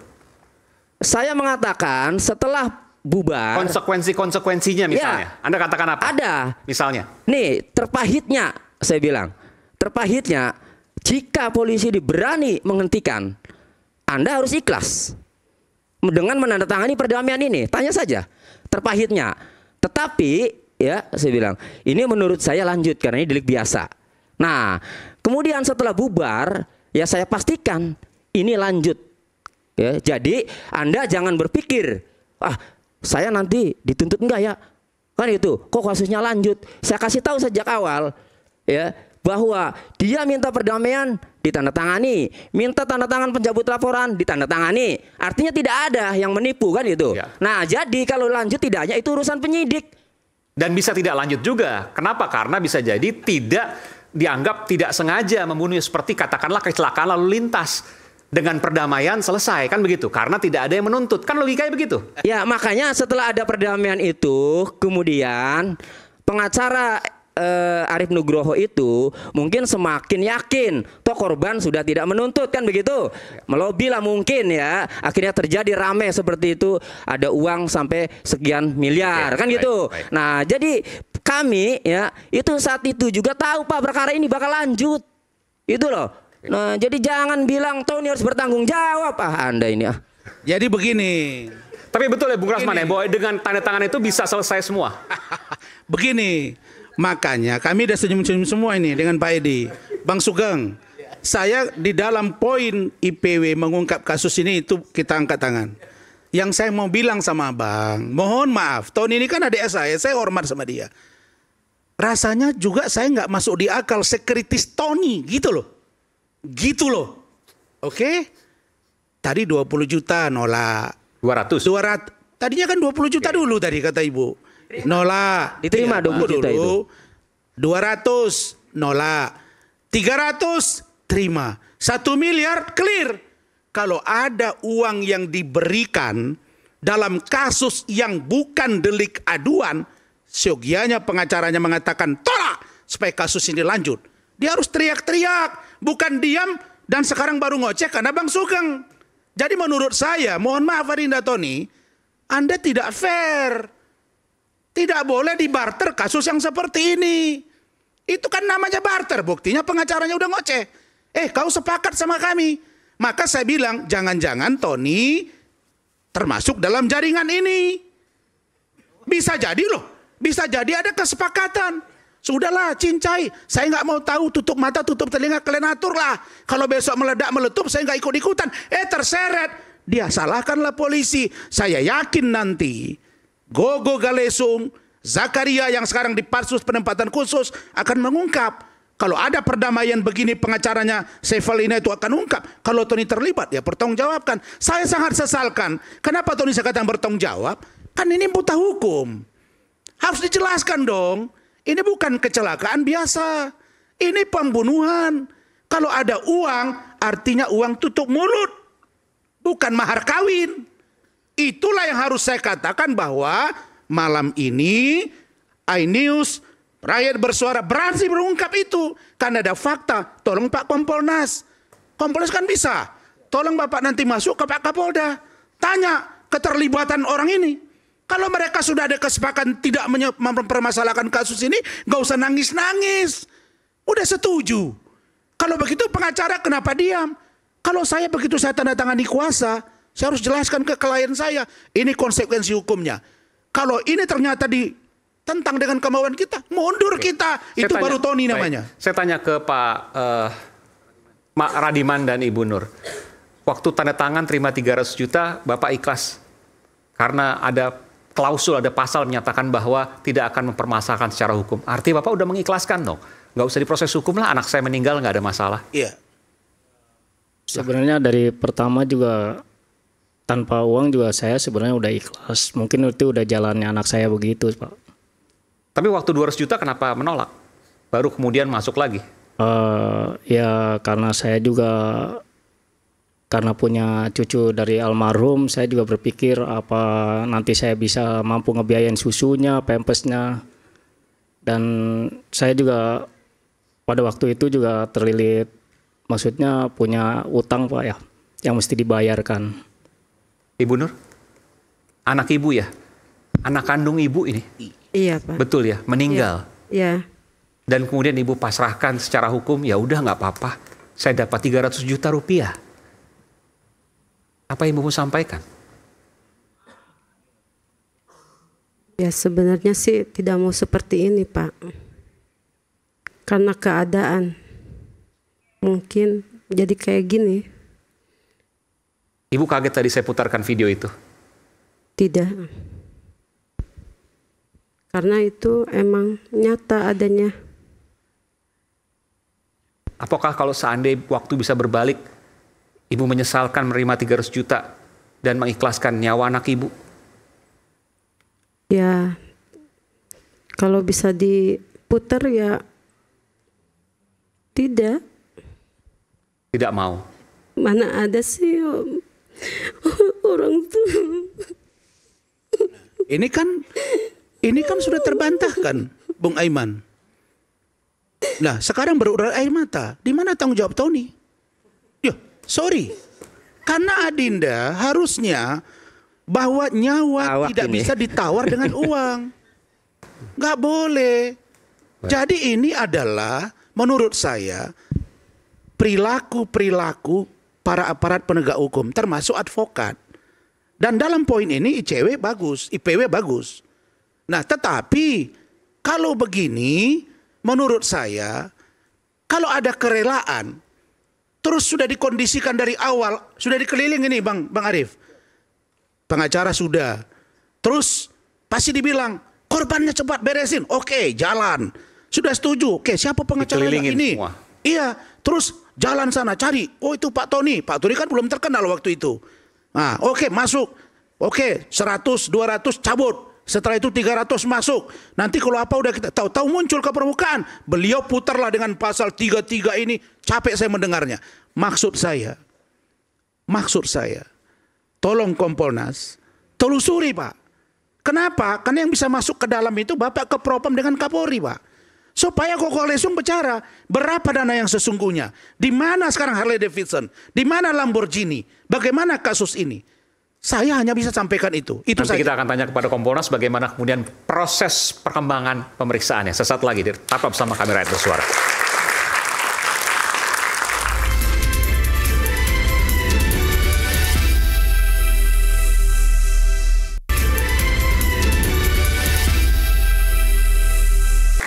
Ditanyakan, belum digali adalah bagaimana sejauh ini proses perkembangan pemeriksaan terhadap oknum-oknum kepolisian terkait dengan kasus ini. Saya hadirkan di sini Ketua Harian Komisi Kepolisian Nasional, Inspektur Jenderal Polisi Purnawirawan Arief Wicaksono. Silakan, Jenderal Arief. Terima kasih Bang Aiman yang nama belakangnya sama dengan saya, Wicaksono. Izin Bang, kami kepada Pak Radiman dengan Ibu Nureti, Bapak dengan Ibu, kami mengucapkan belasungkawa Bu. Kami mengerti bagaimana perasaan kehilangan putri tercinta. Dan Bapak juga diberikan titipan sama Allah Subhanahu wa Ta'ala untuk bisa meneruskan ngomong cucu. Jadi itu. Nah, kedua Bang Aiman, ini diskusi yang luar biasa. Setidaknya ada 3 hal yang bisa kami sampaikan dan mudah-mudahan ini bisa menjadi pembelajaran atau istilahnya Bang Rasman tadi adalah edukasi bagi seluruh Polri yang ada di Republik ini. Yang pertama, kami mensitir kata-kata Pak Sugeng yaitu unprofessional conduct. Ini sudah dilaksanakan oleh penyidik. Kenapa? Kita melihat dari tahap pertama pada waktu Kasat Reskrimnya inisial B tadi, itu tersangka 2 orang tadi ditahan, kemudian ada penangguhan. Ini kasus serius Bang. Tadi disampaikan oleh Bang. Harusnya tidak boleh ada penangguhan. Ini kasus serius Bang, karena hilangnya nyawa orang lain. Oke. Ya kan? Tadi sudah disampaikan, pertama adalah eksploitasi di bawah umur, kemudian yang kedua masalah narkoba. Kami minta ini harus diteruskan, terutama tadi sudah disampaikan ada hasil otopsi. Otopsi itu akan membuktikan FA ini, almarhumah ini, meninggalnya itu sebabnya apa? Kalau dia sebabnya narkoba, harus sesuai yang disampaikan Bang Tony tadi. Jadi paling enggak bisa kena 116 tuh Undang-Undang 35 2009 Bang ya. Ya, barang siapa mengedarkan, memberikan, tadi saya menghindari kata-kata mencekoi itu. Dia memberikan sampai overdosis, sampai yang satunya lagi bisa bolong karena mungkin dia nyedotnya kekencengan dan jumlahnya dosisnya banyak sabu ini. Dan tadi siang kami ketemu dengan teman kami, Ketua LPSK, mohon Bang, kalau memang ini bisa diteruskan kasus narkoba ini, kemudian ini kan ada saksi karena AP ini masih ada. Itu saksi kunci. Jadi supaya bisa dilindungi. Karena apa ini tersangka ya? Bukan Bang, korban, mohon maaf ya, yang masih hidup. Karena ada 2 perempuan, satu meninggal, putrinya Pak Radiman dan satu lagi masih hidup. Betul. AP ini. AP ini sebaiknya harus diberikan perlindungan karena keterangan itu saksi kunci. Ya. Jadi pertama hasil otopsi tadi, ya kan, sebab kematian dari almarhumah FA. Kedua keterangan saksi yang bersama-sama di dalam satu kejadian, satu event tadi. Ini di samping ada perkara-perkara lain yang harus ditindaklanjuti. Kami sudah mendapatkan informasi juga senjata api itu bisa dikenakan ke undang-undang darurat. Jadi ada berapa kasus harusnya nih? Sebetulnya ada banyak Bang. Tadi ada, kalau saya lihat ada 6, tapi yang sudah mengemuka sudah 2. Nah kemudian nanti kasus yang sudah P21 ini dari hasil persidangan kita akan melihat, akan terungkap. Ini apakah betul yang 338, 359 tadi, karena 338 itu adalah harus ada niat dia menghilangkan nyawa orang lain. Kalau 359 kan kelalaian Bang. Nah yang kedua, ini yang tadi disampaikan oleh Bang Rasman dengan teman-teman sekalian kan mantan Kasat Reskrim dua-duanya ini kan sudah di Patsus bersama Kanit. Kalau nggak salah, insya Allah beberapa hari ke depan ini kan ada sidang kode etik. Ya, kode etik, oke, bisa tanggal 7, bisa mudah-mudahan semakin cepat, semakin baik. Sooner is better Bang. Jadi kalau misalkan nanti ada sidang kode etik ketidakprofesionalisan daripada si 4 orang ini Bang. Oknum Polri ini akan terungkap motifnya apa.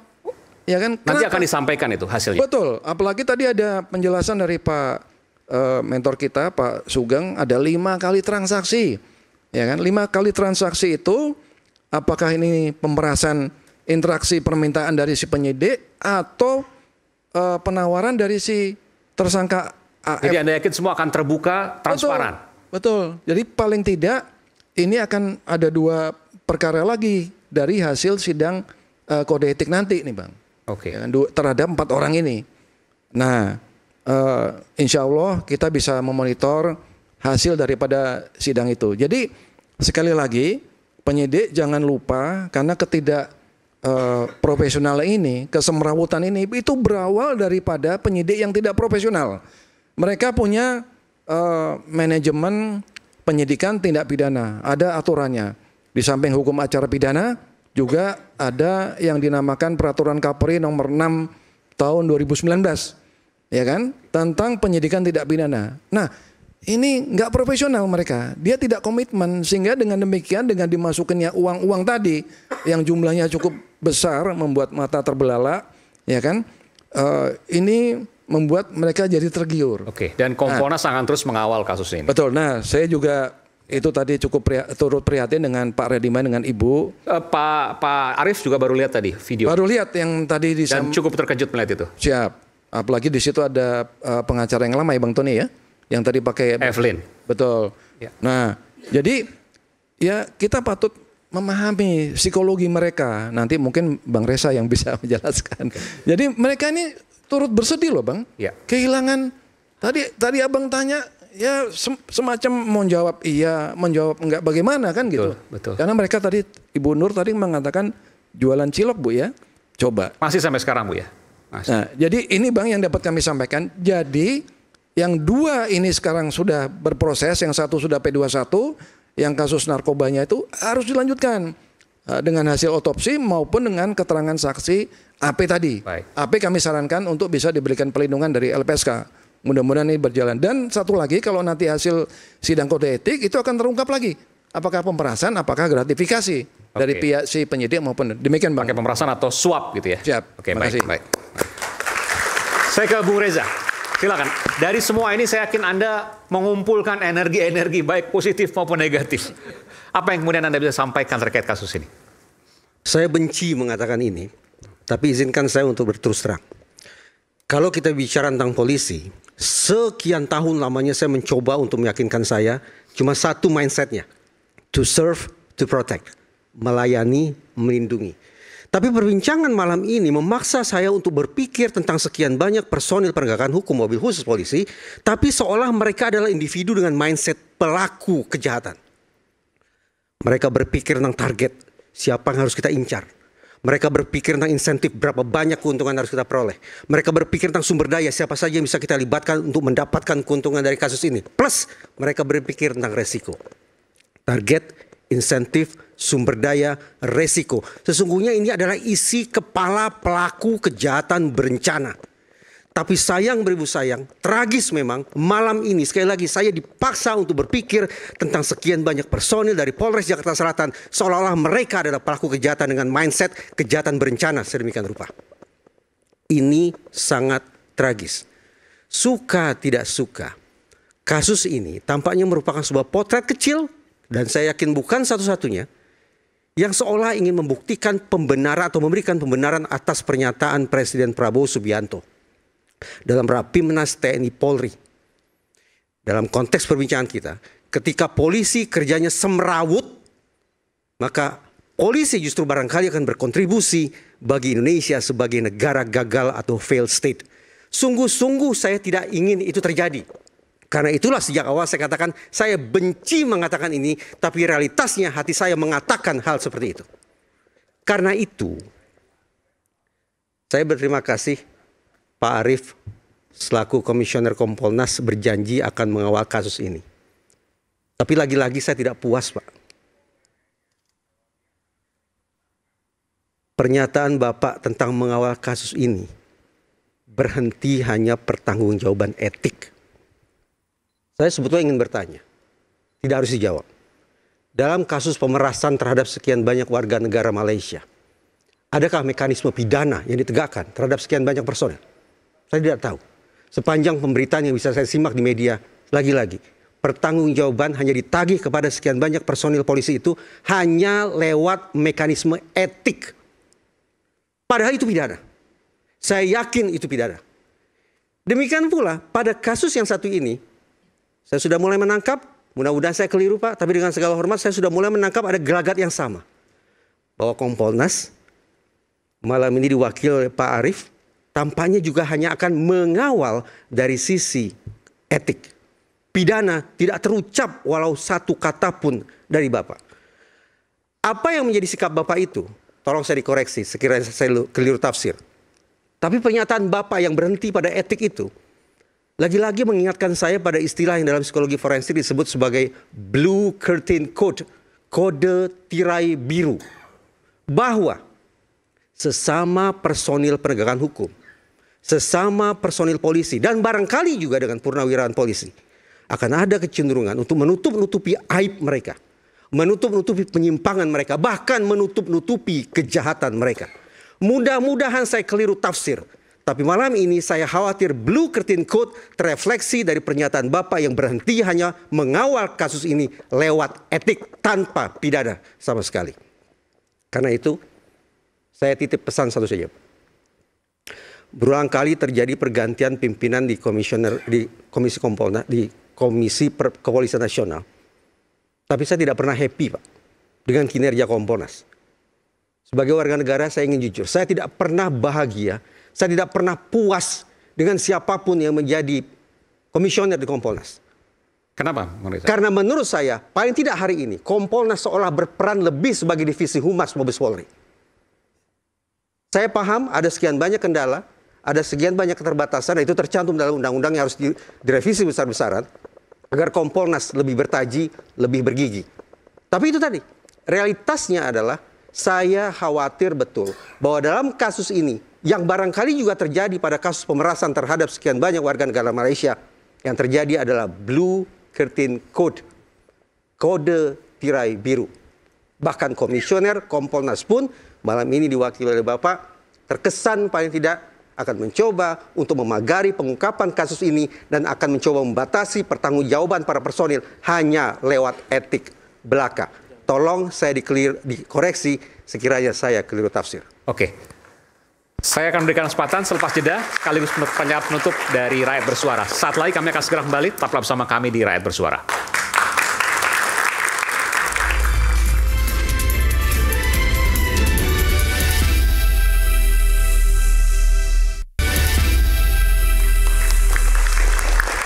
Kembali di sesi terakhir di Rakyat Bersuara, saya berikan kesempatan untuk masing-masing narasumber untuk closing statement 1,5 menit, sekaligus tadi untuk menjawab 1,5 menit. Silakan, closing statement ya. Terima kasih Bang Iman. Pak Reza, ayo serius Pak Reza. Jadi kalau dibilang Kompolnas itu hanya meriksa etik, kan tadi kan ada rekaman. Jadi saya tadi mengatakan bahwasanya untuk kasus yang sudah AP, yang tersangkanya si AN, itu kan sudah tinggal nunggu sidang, itu akan terbuka bukti baru. Kemudian yang meninggal FA tadi itu karena narkoba, itu saya minta supaya diteruskan hasil otopsi dengan keterangan saksi si AP tadi, Putri tadi. Kemudian nanti ada sidang kode etik 4 orang ini yang tadi dibilang Bang Rasman tanggal 7 atau tanggal berapa, itu akan terbuka bukti baru Bang. Oknum Polri tadi. Benar, apakah ini pemerasan? Pemerasan itu diawali dari permintaan mereka dengan powerful tadi, atau usulan dari si tersangka akan terbukti. Kalau ini nanti misalkan apakah pemerasan atau penyuapan, yang kalau penyuapan mengarah kepada gratifikasi korupsi, ini harus dilaksanakan, termasuk yang penemuan senjata tadi Bang.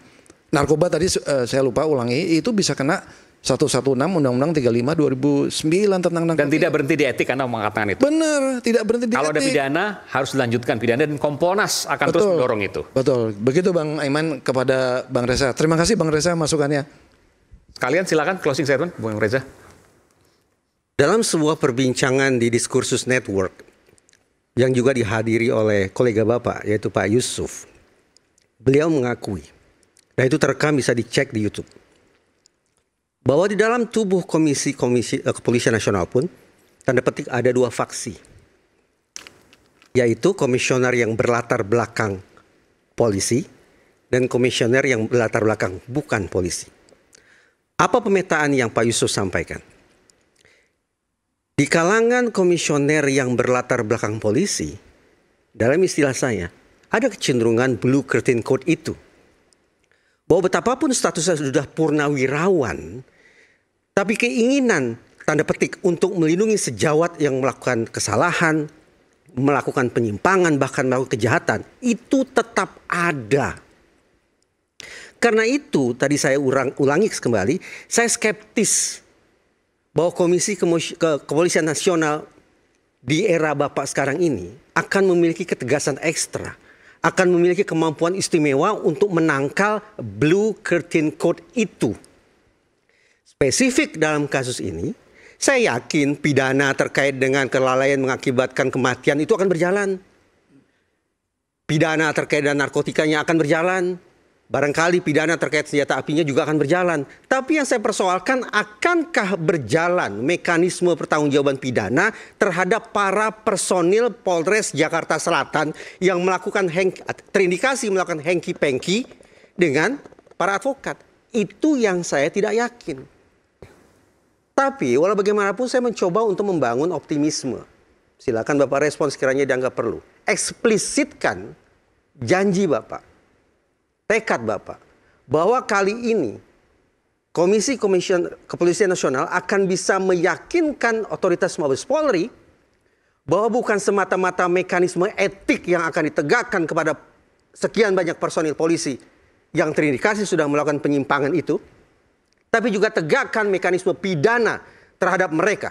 Karena saya yakin ini bukan satu-satunya kasus penyuapan, ini bukan satu-satunya kasus pemerasan. Tapi sekiranya mekanisme etik dan pidana ditegakkan, mudah-mudahan ini akan memberikan efek pembelajaran bagi seluruh insan Tribrata. Saya tidak punya pilihan untuk mencintai Korps Polri. Tapi karena saya tidak punya pilihan itu pula, maka saya harus berterus terang. Pihak yang menjadi tumpuan harapan saya ini, hari ini paling tidak sangat memprihatinkan.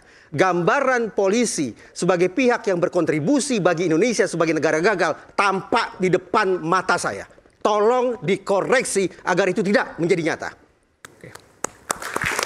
Ada sedikit yang disampaikan jawaban tadi, sedikit aja. Sedikit aja Pak, silakan. Bang Reza. Tantangan tadi untuk terima kasih. Tegaskan misalnya. Keep my word.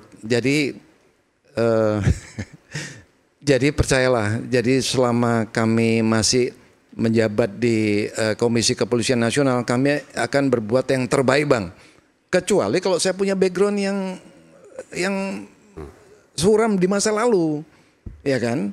Jadi kami akan berbuat yang terbaik untuk mengawal setiap penegakan hukum yang dilaksanakan oleh kepolisian. Itu Bang. Jadi kami. Silakan, sekalian closing statement ya, Bu. Kalau melihat daripada kasus ini dari awal tadi, memang betul-betul kasus ini sebetulnya memalukan. Nggak mau disampaikan ada sesuatu yang mau disampaikan. Kemudian apa yang terjadi saat ini adalah tentu yang kita harapkan saat ini ke depan adalah perlu pengawasan yang ketat, termasuk dari Kapolresnya. Ya, beruntung kasus ini di Jakarta Selatan ya, Kapolresnya melakukan pengawasan belakangan, kemudian ini jalan, akhirnya muncul yang terjadi seperti ini. Mungkin kalau tidak ada pergantian dari B ke yang baru, ini mungkin kasus tidak akan pernah diproses ya. Tapi beruntung karena memang diproses ada pergantian, kemudian ditunjuklah kasat baru, maka kasus ini jalan. Dan inilah yang menimbulkan persoalan baru, termasuk juga dari berbagai pihak, kemudian yang tidak terima ketika kasus ini jalan. Ya, saya kira ini akan menjadi bahan pembelajaran, bahan introspeksi kepada seluruh jajaran Polri. Kita harapkan tidak ada lagi kasus serupa seperti ini. Ini harus menjadi bahan pembelajaran kepada seluruh jajaran Polri. Kita harapkan bisa kerja lebih baik, bisa bekerja lebih profesional. Karena kalau tidak, ini akan menurunkan citra Polri di tengah masyarakat. Baik. Bung Sugeng, silakan. Sekalian closing. Pelanggaran akan terus terjadi. Karena ini kita berada di dunia, bukan di surga, ya. Tetapi bahwa Polri harus memastikan tindakan tegas melalui mekanisme pengawasan internal dan juga lembaga Propam dan kode etik harus dilakukan, ya, supaya indikasi yang disampaikan oleh Bang Reza itu bisa dijawab oleh Polri. hanya ada satu, tindakan tegas, dan pidana merupakan pilihan yang tidak boleh ditinggalkan. Demikian. Oke. Baik. Bung Tony, silakan. Tindak pidana yang diduga dilakukan oleh dua tersangka itu merupakan delik biasa, bukan delik aduan. Jadi meski ada perdamaian dengan klien kami, ya, maka tetap proses hukum itu harus dilanjutkan. 300 juta tidak berarti apa-apa. 300 juta itu nanti akan kami sampaikan di depan hakim dan itu diakui tidak menampik perjanjian itu. Tetapi yang akan memutuskan itu nanti hakim. Apakah itu berdampak kepada meringankan atau bagaimana, itu nanti hakim yang memutuskan. Tetapi untuk memenuhi rasa keadilan dan untuk menyelamatkan citra Polri, pastikan semua dugaan tindak pidana yang terjadi, ya, yang melanggar pasal-pasal yang tadi saya sebutkan, pastikan semuanya berjalan sampai ke pengadilan. Itu satu cara untuk menyelamatkan Polri, khususnya kasus ini. Oke. Rasman, silakan. Baik, di closing statement ini saya banyak sepikiran dengan Bang Dr. Reza Indragiri. Saya turut mendukung Pak Arief. Sejatinya saya banyak ditanya, sebagaimana yang ditanya oleh Saudara Tony. Ternyata kasus yang dilaporkan terhadap Saudara Rasman itu lanjut sampai pengadilan. Itu buktinya bahwa saya berdiri tegak di tengah untuk Polri. Ada yang negatif, ada yang positif. Nah, poin hari ini saya ingin katakan bahwa untuk Kompolnas harus benar-benar bertaji, Bang. Harus benar-benar bertaji. Kenapa? Karena sengkarut yang ada di dalam tubuh kepolisian sulit diobati secara internalisasi. Itu Bang Reza.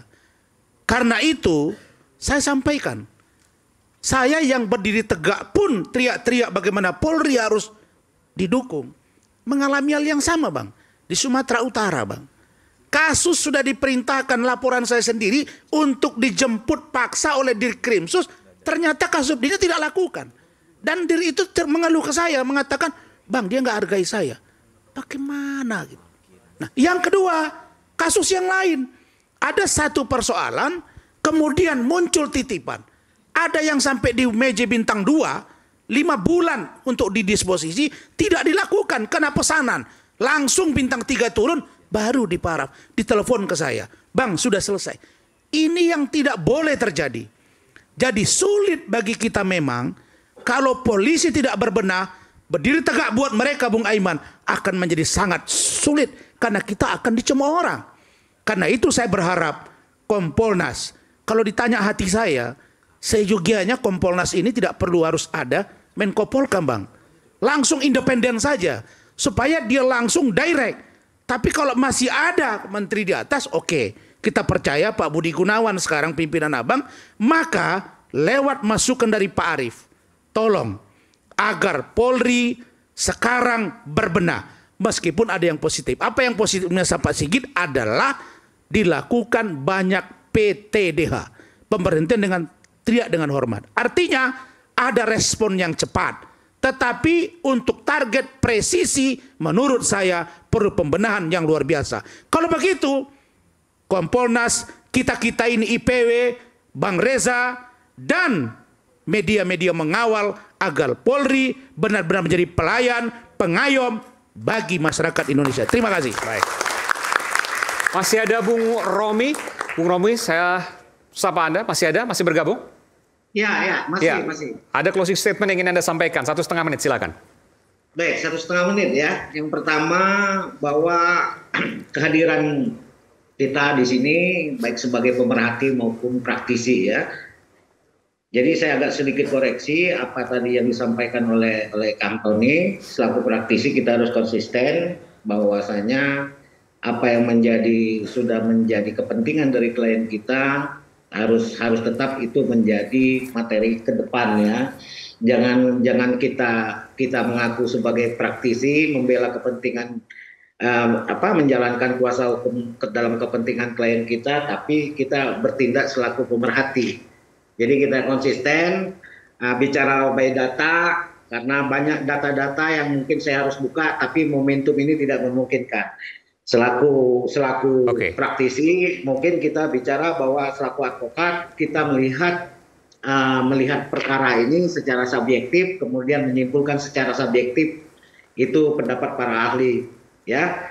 Jadi jangan lagi kita selaku praktisi bertolak belakang. Itu saja yang perlu saya sampaikan. Ini. Iya, saya tanya, ini proses perdatanya, gugatan atas apa yang sudah diberikan kepada oknum-oknum polisi tadi masih terus berjalan?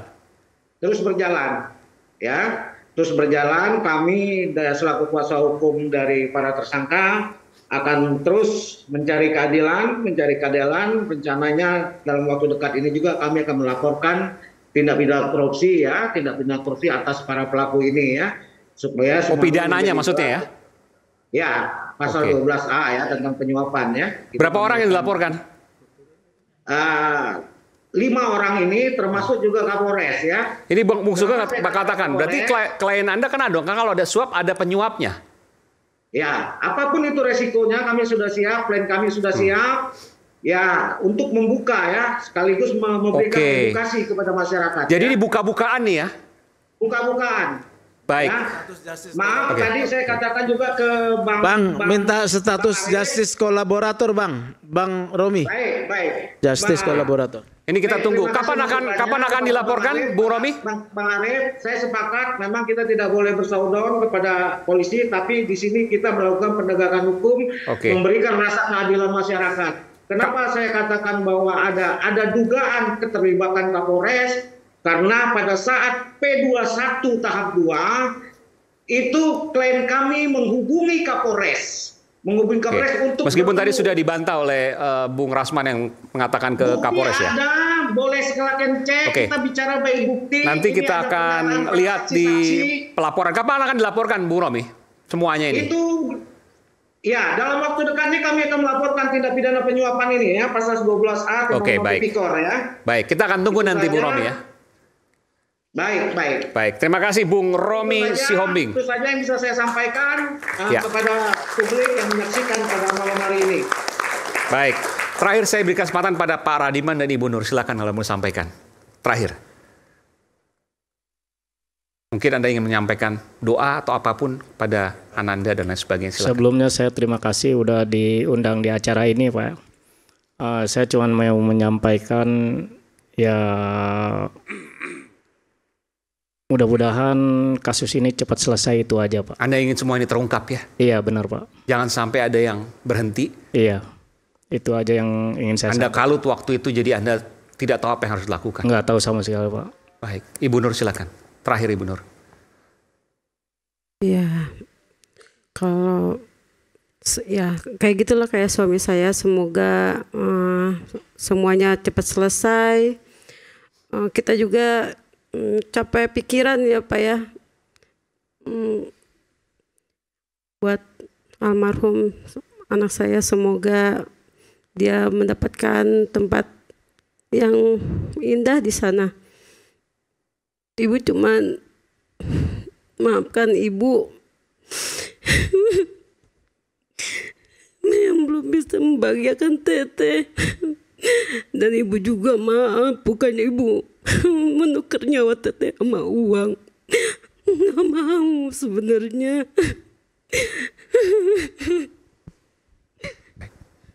Ya, mungkin itu cukup, Pak. Baik. Ya. Terima kasih Pak Radiman, Ibu Nur telah hadir, dan tentu bela sungkawa kami terhadap Ananda dan juga keluarga Ibu. Semoga ada cucu Ibu, ya, anak dari almarhumah yang ditinggalkan, bisa kemudian menjadi orang yang berguna bagi bangsa dan negara, yang kemudian juga nanti berbakti pada orang tuanya, masih ada bapaknya, dan juga pada kakek dan neneknya juga. Baik, terima kasih Pak Radiman, Ibu Nur. Dan pemirsa, institusi penegak hukum dinilai harus berbenah diri, Polri, jaksa, dan juga hakim. Mereka lah garda yang berjanji mengayomi, melindungi, dan selayaknya memihak keadilan tanpa syarat. Dan bagi mereka yang dimabukkan keserakahan, adili sebagaimana hukum berdiri untuk semua. Saya Aiman Wicaksono, sampai jumpa di Rakyat Bersuara berikutnya. Salam.